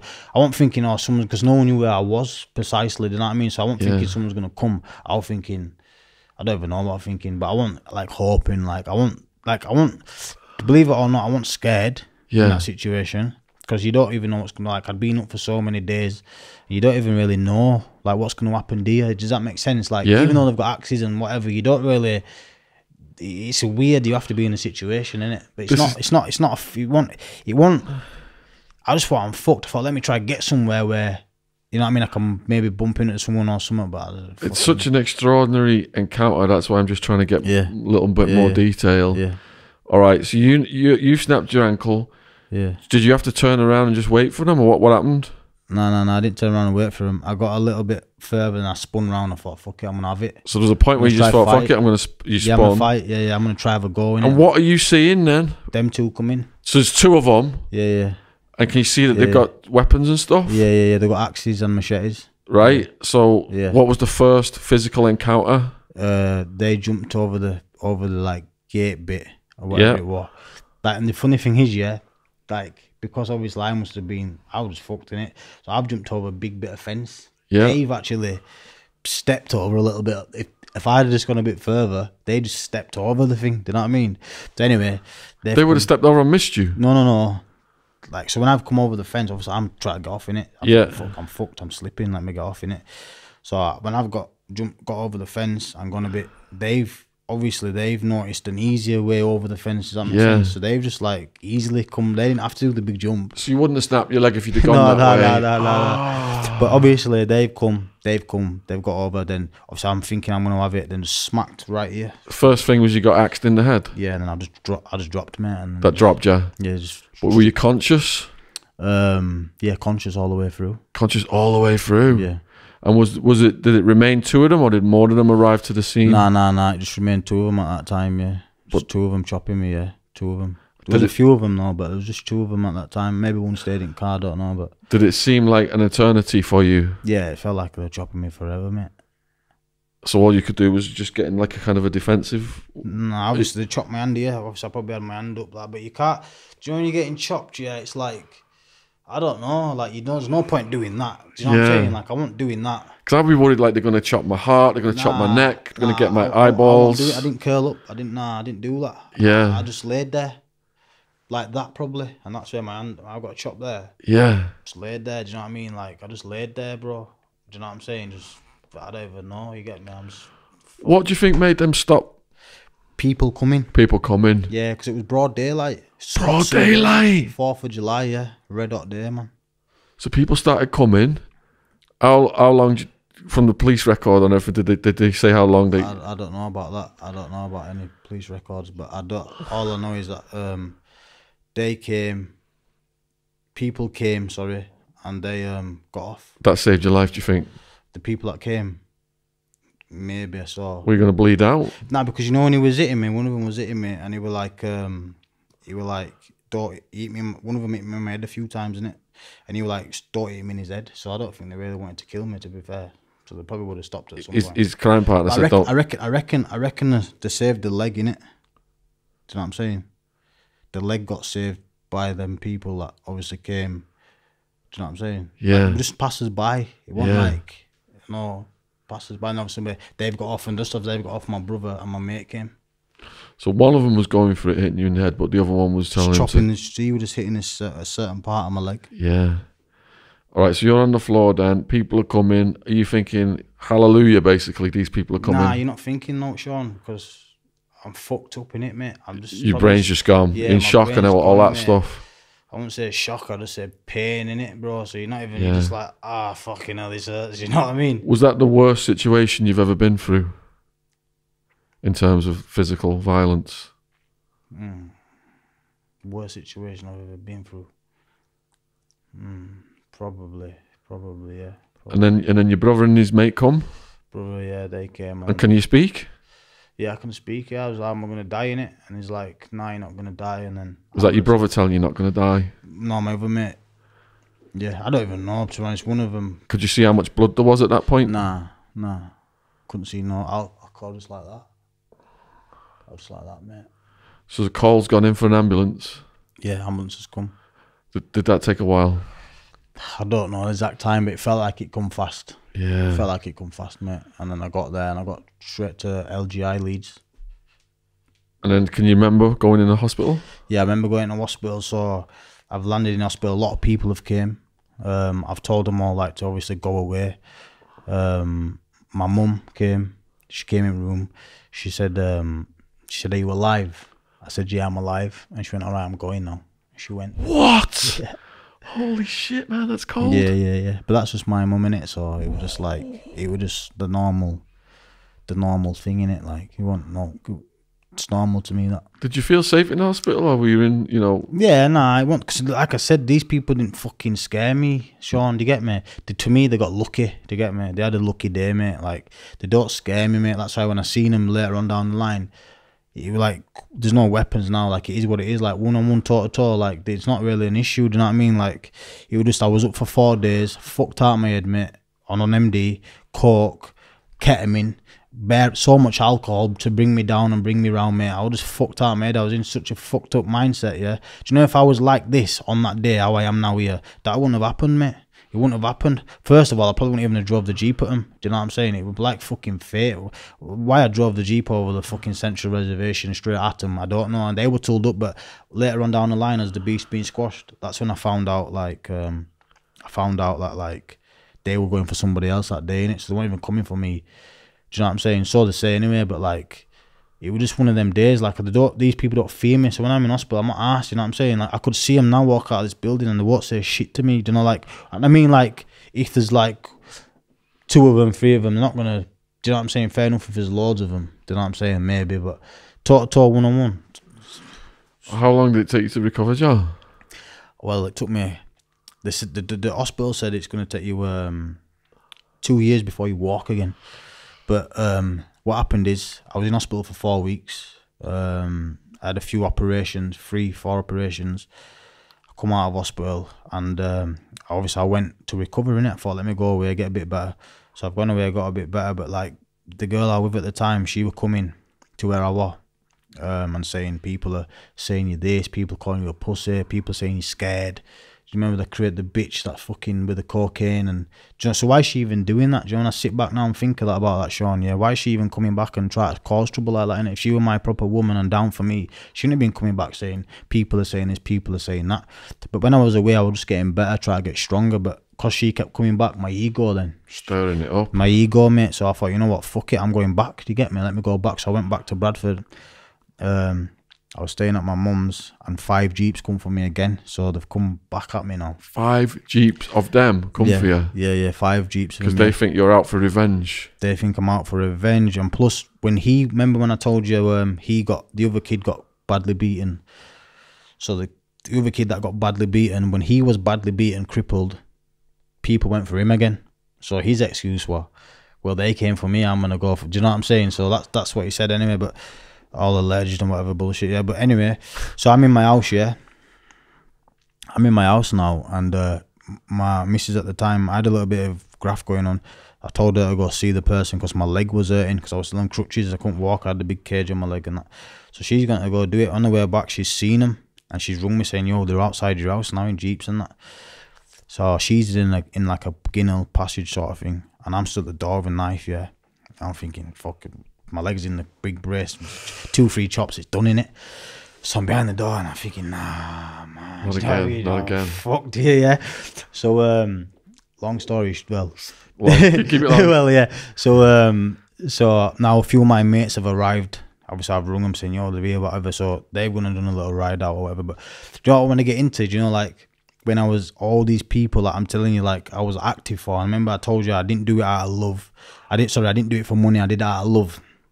And I did stuff for him. So all them people, yeah, Sean, that I helped out, that I've got out of bed for at 2 in the morning, and you know, allegedly, you know, people have been stabbed on doors, and a lot of fights have gone on with, you know, where they've rung me and I've actually gone and, you know, helped him, or, you know, allegedly it was me that helped him or whatever, yeah. And none of them people, yeah, wanted to be there for me, wanted to be down for me, wanted to ride out for me, or wanted to do fuck all for me. Do you get me? So it was like I was on my own, do you know what I'm saying? And that's what really made me realise now. I'm thinking, all you motherfuckers, yeah, that I've even, when I'm saying to you, I've done these rips, Sean, on 50, 60 bags, whatever, and I've passed them 10 grand for nothing, yeah? None of them, not one of them, wanted to help me, do you know what I mean? So anyway, this has happened, they've come again. And then, obviously... after this situation now, I'm thinking it's a bit sticky now. No one's down for me. Do you know what I mean? Like I said, I was on top of the world. Like, I was doing all these stuff and getting all this money, and I was active. You know, I had my tool with me every day. You know, all these alleged shootings, everything's going on, and I'm on top of the world. So it was like they wanted me to come down. Do you know what I mean? So they could stick the knives in my back. And that's exactly what happened. And I had a mate in it, a few mutual friends of theirs, older generation. And obviously I've got on phone to them and I said, listen, we're going to have to... let's come to some fucking sort of, let's dead it, do you know what I mean, sort of thing. Plus I'm on my own, all my mates, like I said, no one's down. One guy that might have been down were in jail. So then it got put to bed, innit? They got put to bed, and then that's it, mate. And then obviously, yeah, he got put to bed, and that beef for like sort of went dead until I seen him again at that Bradford Festival just recently. All right.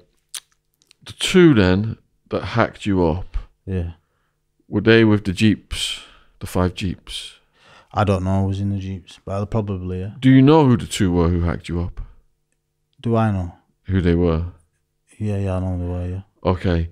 So even like all this is going on, like trying to squash it, are you still thinking you want to get those two for hacking you up? Yeah, and there was a few situations where I did go. Do you know what I'm saying? Like, you can say it's a kind of like obviously the be squashed now, innit? But when that did happen, obviously I've gone back out. It used to get me in my feelings, even though it got squashed and whatever happened, yeah. Like the few times where it got to me because of who I was, and a few times we've gone out in cars. Like I located a few of them, innit? I'm not gonna lie, they're probably still in them. Where I located them anyway, yeah. And I went there a few times, and there was one time where I had something on me, and I've gone for one of them, yeah. Obviously, and when we got there, he wasn't there. But then on the way back to our area, we actually seen him stood on corner outside of a shop. And so we've come round, because obviously when we were coming back on this road, there was like traffic behind us. We've come round and we've come down. We've come round the corner to the shop where he was, and whatever we had on us. But there was a police car there, right there. So we've actually got off and thought, you know what? Fuck it. But that was his lucky day. But was it his or was it ours? Because what we had and what we were going to do. But then, I'm not going to lie, yeah. Like, because of people weren't really down for me and stuff, in my heart, I was thinking, nah, this life's fucking bullshit now. Do you know what I mean? Like, all these people have sold me out and that. There was a few times where, you know, I did think about it or attempt it. But then, like, an agreement was made in it. Like, you can't go and do anything back to these now. When certain people come up phone and that, like, stuff like that. And yeah, I'm glad it got sorted out, mate. I'm glad the beef got squashed and that. And then it gave me that. Then I started realising my own friends, you know, because a lot of people move sideways. A lot of people are moving proper rats. Yeah, they know they are, just rats, mate. Same on YouTube, man. You help people and they stab you in the back. Yeah. What happened at the festival? So basically, it was an event. My brother is good mates with some London travellers. We got put on Silky's guest list. We're on Silky's guest list. We're thinking, yeah, Silky's guest list buzzing in it. We didn't really know it was their event. It was actually something to do with these lads, whatever, yeah. But like I said, the beefs. Hold on, just to clarify this for the viewers. You will go to this event, you're on this guest list, yeah, but it's the other side. Yeah. They've backed this event. Something to do with their friends. Yeah, I don't know if it was them direct, but they was all there. Their full team. They were all their full team. And obviously, how many of them? I say there were 30 of them. 30 of them. Good 30, but when I say 30 of them, Sean, yeah, they were like I say 30 of them, but then do you know, like when you do work with people and stuff like that, they had all them around them as well. So they weren't just them. They were like them. I'm not saying all them were gonna join in, but they was all with them. Do you know what I'm saying? Like, so yeah, we walked. How many of you were there? There were me and my missus and my brother. Oh, shit. But so the odds aren't very good. The odds aren't very good, but me and my brother, we can fight. You know what I mean? We will fight. You know what I mean? But 100 people. Yeah, well, but none of them. I'll say this on this podcast. Even if they watch it, like none of them are really like. No, I don't think there's one of them in that team that's a really good one-on-one brawler. Like one-on-one, yeah. Maybe there's one of them. Maybe it might. There's a few of them might be game for a fight, but I wouldn't say there's one of them that can toe it like proper where you'd think I don't want to fight him. Do you know what I mean? There's not one of them that I'd think I won't fight. So that's why when we were down in the festival, they walked in the room, innit? What room's this? So in the festival, you go down, you go get a drink. So there's a festival going on in the field and that. It's Bradford Bulls Stadium. I don't know if you've ever been there. Mm-mm. So the big field, everyone's having a festival. Then you have to go out of the festival to go get a drink. So we're in there now and we're getting a drink, and I'm in there getting a drink, whatever. They've obviously got phone calls where they're they've come into the room. So they've walked in 1, 2, 3, 4, 5, 6. I think he's shit, yeah. But so that's the first point you realised. I was a lot bigger than this, so I've stuck my chest out. I'm thinking, right, because you know what it is, if 30 of us, I ain't gonna lie, if 30 of us walked in on 2, 3 of them, we'd have just given it, mate. And that's the God's honest truth. Like, if me and I ain't even got 30 lads behind me now. Like I said, I'm glad this beef squashed. You know what I mean? I'm not saying not to upset anyone, but if 30 of us walked in there against 2 of you, it'd have been different, mate. We wouldn't have like squashed it. I doubt it. Do you know what I'm saying? Like, that's just the God's honest truth. I have to be honest.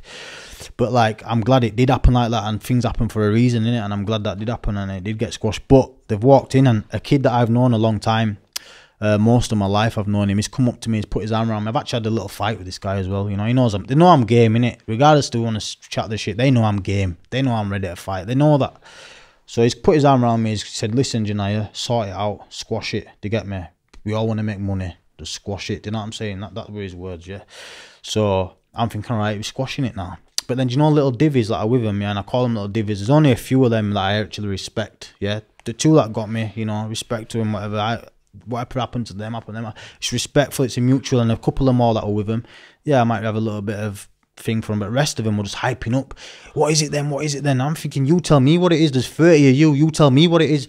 So now one guy's pulled a knife out. One of them's pulled a knife out. We've had no tools, yeah. And I've looked at the knife. I've looked at him, and I thought, I would smash your fucking. I just wanted to go on, just fucking, you know, just give him it. You little fucking prick, yeah. But then he's like, oh, let's sort it out. Let's sort it out. So the guy, remember when I told you he got badly beaten up? He ended up a bit crippled. Obviously, I got badly beaten up. She said, you and him go and have a chat. I call him the main guy. You get me? I like the guy. I have no bad feelings for him. Do you know what I mean? Man to man, I don't have no against him. Do you know what I mean? So we've had a chat. He said to me, he said a couple of words. I won't mention on here because it might fucking get us all in trouble. But we ended up shaking hands anyway. We shook hands, and that was it. We're put to bed, and do you know what I mean? They were done and dusted there, and I went down into the festival. I stayed there all night. They was all there all night. I stayed there on my own, well, with my missus at the time, just me and her. Stayed there all night, had a good party, but I was glad, and they came down to me in the festival, a couple more of them. The guy that, remember, got put on a tracker for battering my missus, he come down, we had a chat, we sorted it out. The other guy that chopped me, he come down, we had a chat, you know. So he showed me respect, I showed him respect, it was mutual. To get me, there were no, and I know this is truth, because this is what happened. And, you know, we all chilled, mate. We fucking more or less chilled and fucking partied together. Do you know what I mean? They was on the field, I was on the field, and I was just dancing away, mate. Just fucking thinking, fuck it, is what it is. You know what I'm saying? Like, I'm game in it for a fight. Fair enough, tooled up. Nah, you're going to do me in. Do you know what I mean? But I was game. Do you know what I mean? I was never scared. And I stayed there and we chilled. And I'm glad, let me just put something out there. I'm glad it got squashed. I'm glad it is squashed. And I don't want no fucking drama. Do you know what I mean? Like, I'm happily not about that life. And what path I'm on now is a much better path. But that situation as well, Sean, it ate me up for a lot of years. So I was using cocaine, do you know, because they got me, and I wanted to kill certain people at times. But do you know, to suppress them feelings, Sean, yeah, I was using a lot of cocaine and a lot of drugs, and the girl I was with wasn't fucking helping me. She was just as bad, yeah. So it was like, we're both on these drugs, and I'm on these drugs just to suppress feelings. But now for me, like, try to take drugs to suppress these feelings, and it worked for a while. It were killing me, eating me up mentally, physically. Do you know what I mean? I've always been like a good sized, decent lad and fit and that, but like, I was just abusing drugs because I wanted to just hurt people. I thought everyone thinks I'm a dickhead because I've let this beef go. I've squashed this beef. Everyone thinks I'm a fucking idiot. Do you know what I mean? So I wanted to kill certain people, and there's been times like where, you know, I've pulled things out certain. So I have a lot of other things going on. Do you know, where people have tried setting me up to my own friends have fucking said, oh, there's some money here, we can go get this graft, and they tried setting me up, and they ended up taking some money to basically shoot me. Do you know what I mean? That stuff was going on. So like, I couldn't trust no one, is what I'm trying to say. But anyway, back to it. I'm taking these drugs and it's eating away at me, and I ended up in a mental hospital. I didn't get sectioned fully, but I ended up going there. What year was that? This was this year. Yeah. I think this was this year, mate. Just look, you touched on something there I'm curious about that. You said your mates set you up to be shot. Yeah. What's that story? So what's happened there is I've had information that there's a lot of money in an house, yeah. So I was doing pretty well at the time. This were like might have been 2020, it might have been 2021, I'm not sure, yeah, it wasn't long ago. And reason how I found out is, I found out there's a lot of money in this house, so I've told my mates, do you know what I'm saying, like, listen, you lot get the money, give me a touch. I was nice, I didn't need to do it to get the touch, but they've gone to that guy and told him, Janai tried to rob you, blah blah blah, you know. This guy's actually, he's out of jail now, and I spoke to him about it over there, and he said, nah, you got it all wrong, but I was definitely right. And this guy's allegedly giving him 10 grand up front to shoot me. So my mates rung me. I said, I've got a graft, yeah. Guy's coming from Scotland with a briefcase, 250 grand, 200 grand, something like that, yeah. But I know this guy's capable. He don't really need me to do like too easy. It's just a snatch. And this guy's a grafter. He's a robber. He don't need me to do why. So my gut feeling, my sixth sense, Sean told me like, do you know what I mean? But because I was doing all right and I wasn't that hungry, you know, if I was a bit more hungry, I might have gone. But my sixth sense were telling me, nah, he's fucking dodgy, mate. And now I found out is I've got an Osmond warning. So Osmond warnings, you know, it please come.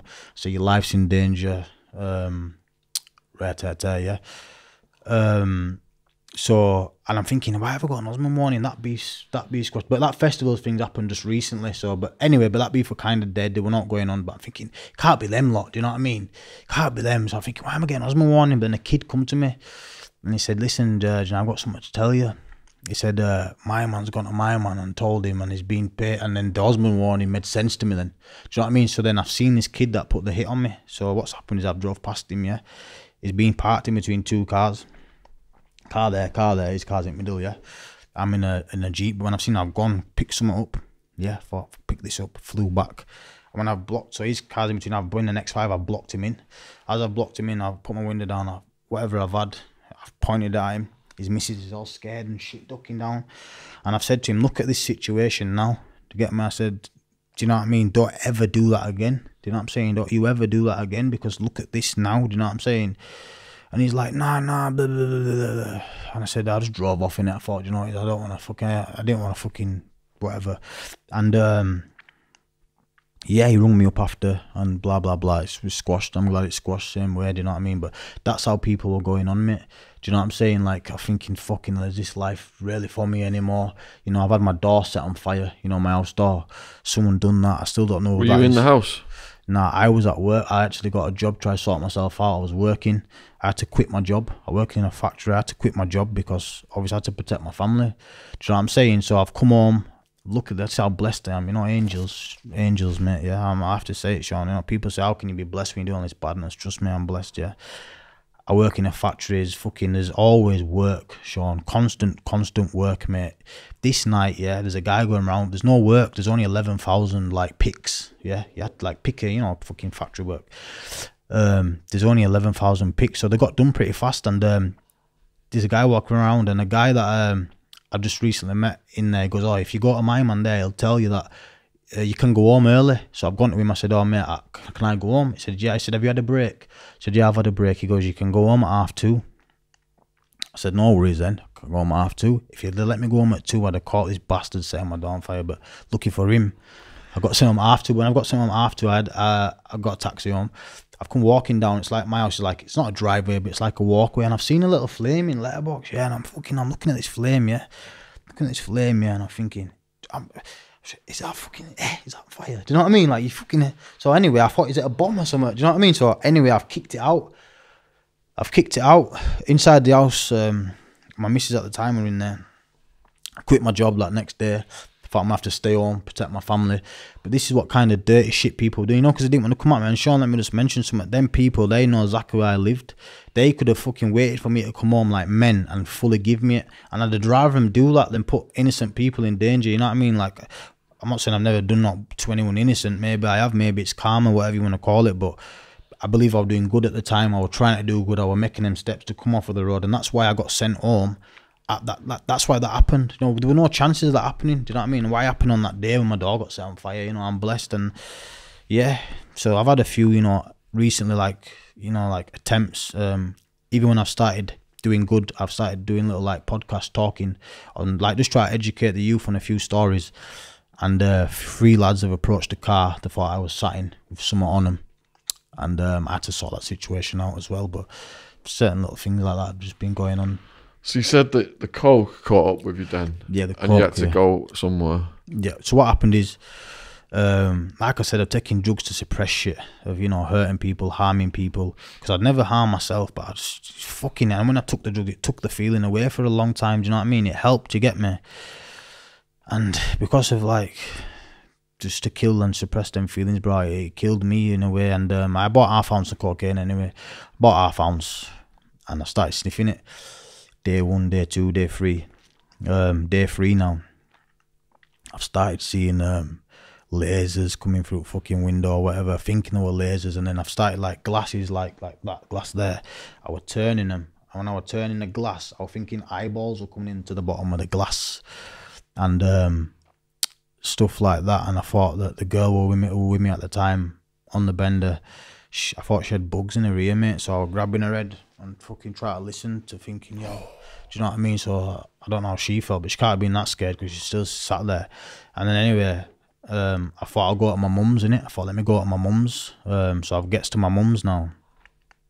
When I'm at my mum's, I thought I'd feel better there, but then I'm like, Mum, they've got you too. They've got you, haven't they? And she'd give me water, I'm drinking it, thinking it's sending me, the poisoning me and that. So they've rung the police, but I thought the police are the hitmen. So I thought the hitmen have come, so I've got a big knife. No, sorry, they've rung the police because I've got a big knife. I've got a scar here. I'll show you. Can you see that scar there? Yeah, huge. Yeah, so that scar there, I said, so they're gonna fucking kill me. I've just gone boom, boom, ripped it. I said, fucking gonna fucking kill me, yeah. And then I've run out the back door and I've run up through my mum's back, and there's loads of like thorns. It's an old graveyard, and there's a picture, like Hits put it on, but it's not. That's not the picture of the chopping. That's actually the picture where my legs got that badly cut up from running through all the thorns. Do you know what I mean? So I've run through all the thorns. I've been arrested, but when I'm arrested now, I'm thinking I've been kidnapped. Do you know what I mean? So I'm fucking out of my mind, Sean. So I'm thinking I've been kidnapped. I'm like, what are you going to do? You're going to kill me? You're going to kill me? Or what are you going to do? You're going to kill me? And they're on about my teeth. I got teeth. She's like, oh, they're nice, huh? I said, well, what are you going to do? You're going to pull my teeth out? You're going to pull my teeth out? So I've started fucking going, they try to inject me, they try to take my blood pressure. I'm like, whoa, you try to chop my arm off? You try to chop my arm off? So I've just gone fucking crazy now in hospital. So I'm fucking trying to fight them all, whatever. They've wrapped me up, whatever. Took me to Linfield Mount, like the local mental hospital in Bradford. But they've walked me down the back of the mental hospital. So when they've walked me down the back of the mental hospital, Sean, yeah, I'm thinking, oh, it's over, they're going to kill me. I'm thinking, if I'm in a mental hospital, why am I not going through the hospital? In a sort of sense, they took me on the back ways, took me in a room.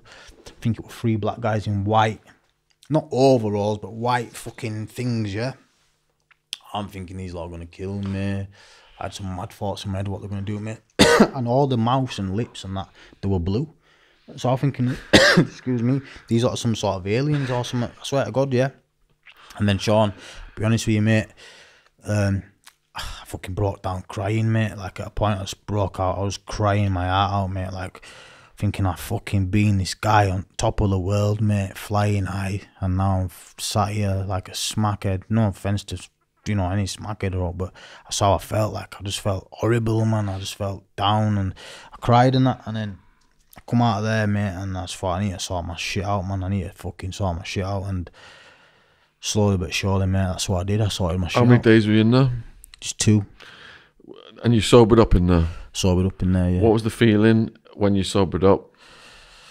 Felt down, mate. But the girl I was with, because she were like, I felt like she were like making me go bent. Does that make sense? Like doing certain things to me, like doing weird shit to me, knowing that I'm paranoid, like making me even more paranoid. So I hated her. I hated her, mate. I thought, you fucking bitch, you done this to me. Do you get me? Honestly, that's what I thought. Maybe she didn't. Maybe I have to take some responsibility. I'm a big man. I shouldn't have been taking the drugs. But you know what I mean? Like, it was like, I just thought, it's horrible, mate. You just feel like, you don't even want to look people in the eye. You think, oh, everyone thinks I'm mad now. Everyone thinks I'm fucking crazy now. Do you know what I mean? And did your brain bounce back from that? Yeah, my brain bounced straight back, mate. I'm a strong-minded person. I booked an all flight to Turkey. Went on holiday for about 2 weeks. Sorted my head out. On your own? And I went with my missus at the time, and I took my daughter with me. And I sorted my head out. I came back, and slowly but surely just started sorting my life out, mate. I started talking about mental health and stuff. And what made you change?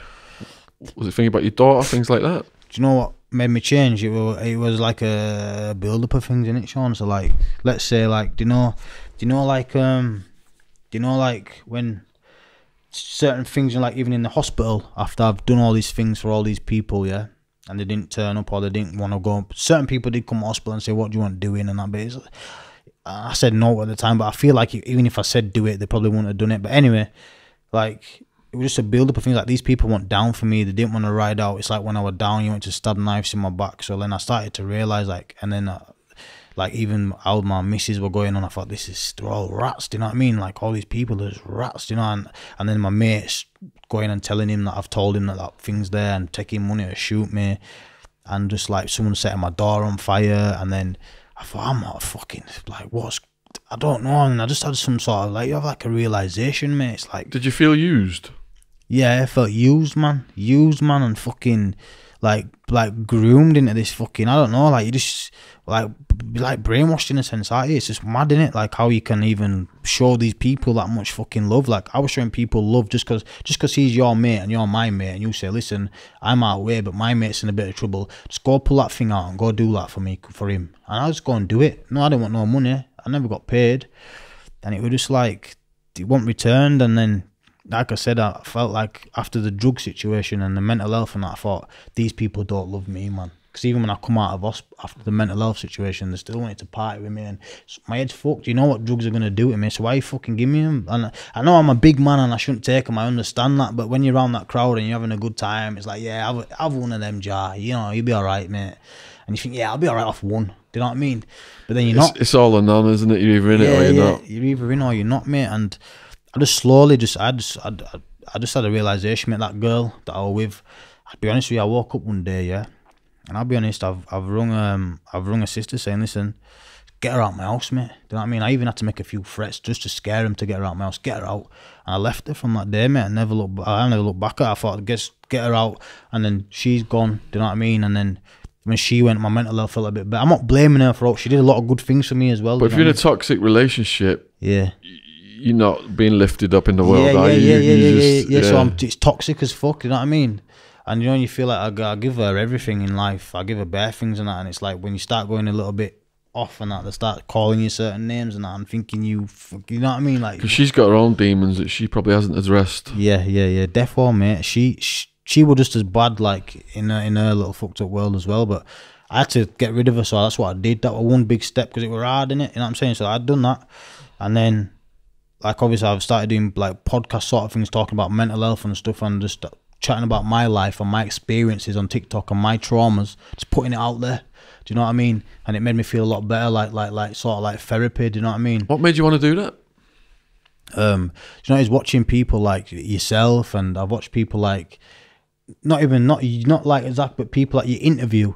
So like people like I've seen Marvin Irvett do a podcast and stuff like that, and I've seen Hitses, I've seen a lot of, and I listened to him talk, and I thought, and I just thought, I don't know, I just thought, let me do you know what I mean? Get it off my chest. So at first I started talking about mental health because I have them demons and that in my mind and that. So I started talking about that. Then it led to thinking, right, I might be able to help someone with my situation. So I started talking about my prison stuff, like, look, young offenders in a joke, a guy got slashed and just putting it all out there, and it was like a release for me. Then even talking about my stepdad and, you know, stuff like that, like, because I had a plan for him all my life. I was going to wait till he's old and he's defenseless. I'll beat the shit out of him. That's what I wanted to do with him. But then when I started talking about it, it's like I've been able to, like, let it go. Do you know what I'm saying? Like all the beef and people thinking this, people thinking that, it's just rumours. You know what I mean? I think just let it all go, mate. And then once you start doing that, it's like you're free. You get me? Like that, all that weight's lifted. You can just be yourself. Do you know what I mean? And then I found new friends, started chilling around different sort of people, like good people, and yeah. And then now, I mean, I started going into schools, teaching kids boxing and that, and now I've got my own kind of youth program, I'd call it, every Sunday. I don't know if you've seen, it's all on my socials and that, where like every Sunday I've got like 30 kids now to come in. We teach them boxing for free. Me and a few of my mates, we can box and stuff, so everything's free. We teach them boxing, we teach them how to use gym equipment, we give them life skill chats, talk about knife crime, talk about, like, it's called Q&A at the end, and we do that every Sunday. I just did an 18-mile run, a fundraiser. I raised £800 to get them all new boxing gloves and head guards. I did that just last week. So yeah, everything's going really good. I don't get involved in no crime. You know, there's been a lot of situations recently in Bradford, and I've had to put it out there. You know, I'm not involved. I'm not active in any way, shape or form. Do you know what I mean? If it don't concern my daughter, it don't concern me in a sense. You know what I mean? And yeah, and I feel a lot better for it all, mate. My mental health's better. Do you know what I'm saying? What do you say to the young people watching this who are getting groomed by the gangs? I say, yeah, just look, just just look around you and that, like, they're not really your friend, you know what I mean? Like, they just want you for what you can bring to the table, like what you're benefiting them for. Do you know what I'm saying? Like, if you've got no benefit to them, they probably won't have you around them. Like, think about it, yeah? They get a box of work, a box of drugs, yeah? They've got you on the street for, what, 50 quid a day, 100 quid a day. That's fuck all to them, peanuts. They might give you a gold chain to wear. They might give you a car to wear. They might make you feel special, come at nightclub with us 1-2 nights. But the be-all and end-all is you're running around, you're doing all the work, you're doing all the graft, you're taking all the risk. Then you might get into some beef and they might put a gun into your hand or a knife into your hand. And one thing is, if it's there, your proper friend, they won't put a gun in your hand. They won't put a knife in your hand. They won't tell you to go shoot this person. They won't tell you to go stab that person. Do you know what I'm saying? They don't care about you. So just realise, and if you get a job, you could get a job, work hard and do well in life. You know, if I'd have been working all these years and not done all that prison, I'd probably be doing a lot better than what I am. But everyone's on their own journey. But don't be blinded by gold chains and nice cars. You know what I mean? You can get that by working hard. Don't let these guys fool you, man. Because half of them are just fucking drug fucked dickheads, and they don't care, mate. They don't give a fuck about you. And if young people are watching this and they want you to speak at their school, how do they go about that? Get in contact with me. I'm on Instagram, Jar LTS, TikTok, Jar LTS, YouTube, just Jar Negative to Positive. You know, contact me. You know, I don't really, some comments, but if you give me a good comment or whatever, I might reply if it's, you know, serious, or if you just inbox my Instagram.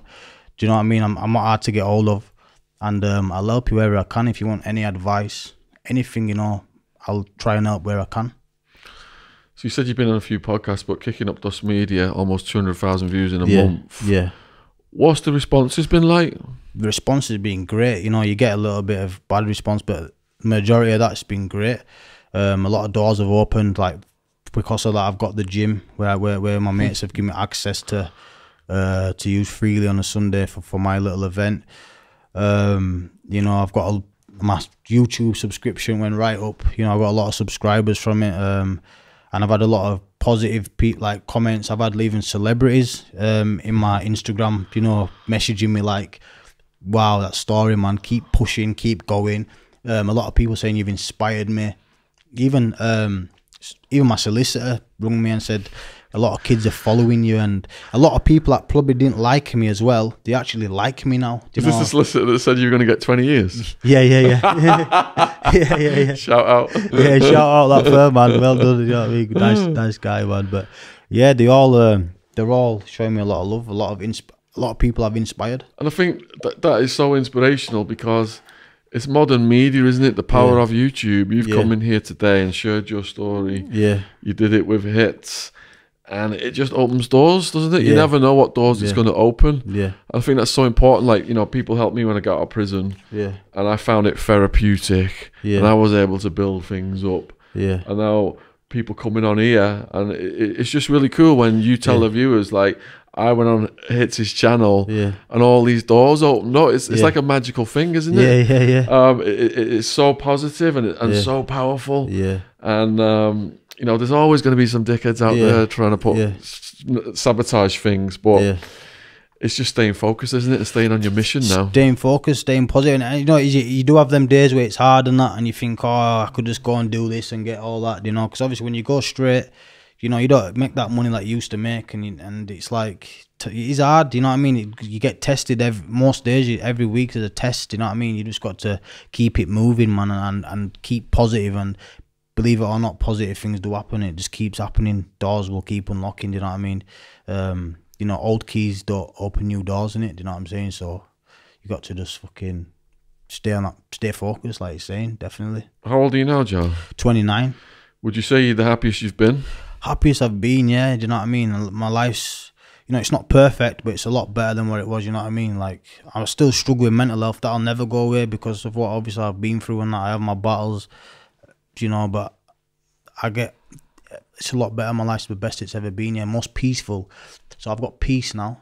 You know, I feel happiness now. And, you know, the biggest thing for me is having that peace, man. That peace of mind. Like, I walk everywhere. Like, I don't... Do you know what I'm saying? Like, I feel free. Like, I can just walk down the road. I can probably walk through the enemy's ends. They're not going to say out to me. Do you know what I mean? Like, it's good. Like, I feel good. Do you know what I'm saying?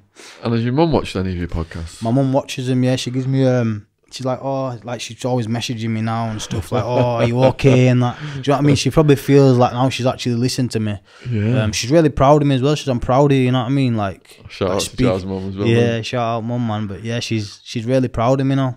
So that's a good thing as well. Like, as much as at times when I was young, I hated my mum, but then you understand what she actually went through, and you understand what, you know, some men can actually be like, and you know, it's deep in it. But yeah, I love my mum now, and I'm grateful for my mum. Do you know what I mean? And kids watching this, they can sign up for your boxing. Yeah, they can come down to Ironworks Gym on a Sunday, 1 till 3. Just come in, it's free. BD3 9PS, I think that's the postcode. Come in 1 till 3. We'll teach you free boxing. We'll teach you how to use the gym equipment. 6 to like 16 ages. And yeah, free food, drinks, all of that. And it's a good vibe down there, yeah. Check out my Instagram, you'll see it. See what posts. So please let me know in the comments what you thought about this. All the Jars links are going to be in the description box below this video if you're watching it on YouTube. Just say the name of your channel again because it goes out on audio as well. Just Jar, Negative to Positive on YouTube. And it's JAH if you want to find that on Google. Yeah. And I've watched his podcast on Hitch's channel twice now. Yeah. And I've just heard many of the stories again. And I've just been on the edge of my seat again. I'm just right there with him. It is such an intense journey, that battle with the gang members and all the repercussions, and how it goes on and on and on, and right down to the end when the 30 of them are there, and it's just him and his missus. And honestly, it got my heart going all over again. So imagine this is resonating with the viewers as much as it is with me. So please support Jar. You know, it's very important that we follow through with the guest links and subscribe and support what they're doing. And it's such a big-hearted mission he's on with the young people. Yeah. You know, everyone should be behind that. At the very least, just go over and support him by subscribing to his channel. It is free. Yeah. And I think that positive reinforcement just motivates us to keep doing what we're doing. Yeah. But most importantly, just huge thank you to you, man. Give us a hug, brother. That was fantastic. Yeah, wow. Honestly, fucking brilliant, man. You nailed it. Absolutely nailed it. Chet Sandhu's book is finally available worldwide on Amazon. He's one of our most viral podcast guests ever. The book is called Self-Made, Dues Paid, an Asian kid who became an international drug smuggling gangster. Do you want to read some of the back, Jen? Yeah, go the blurb. In 1999, Chet Sandhu was arrested at gunpoint in Alicante Airport for smuggling the largest quantity of illicit pharmaceutical drugs in Spanish history. Interesting. Overnight, he went from living in the shadows of the Costa del Crime's underworld to being labelled a notorious supervillain in the international press. Incarcerated alongside murderers, rapists, and terrorists in a super maximum security wing. He had to navigate a world of murderous knife fights, prison breaks, drug taking, and high-stake power plays. Good bedtime read. In Self-Made, Dues Paid, learn how a British-born Asian kid with disabilities, raised in a corner shop, emerged as a protector of his family from racist thieves and hooligans. Be prepared to be entertained, informed and offended by Chet's no-holes-barred account of raves, drugs, bodybuilding, entering the fashion industry. Did you know that he dated Kylie Minogue and Naomi Campbell? Latest interview. Working the doors and life in one of the world's deadliest places to be incarcerated. If you enjoyed Chet's podcast series with us, there's a lot more detail in the book. Check it out. Worldwide on Amazon, ebook, paperback, and audiobook.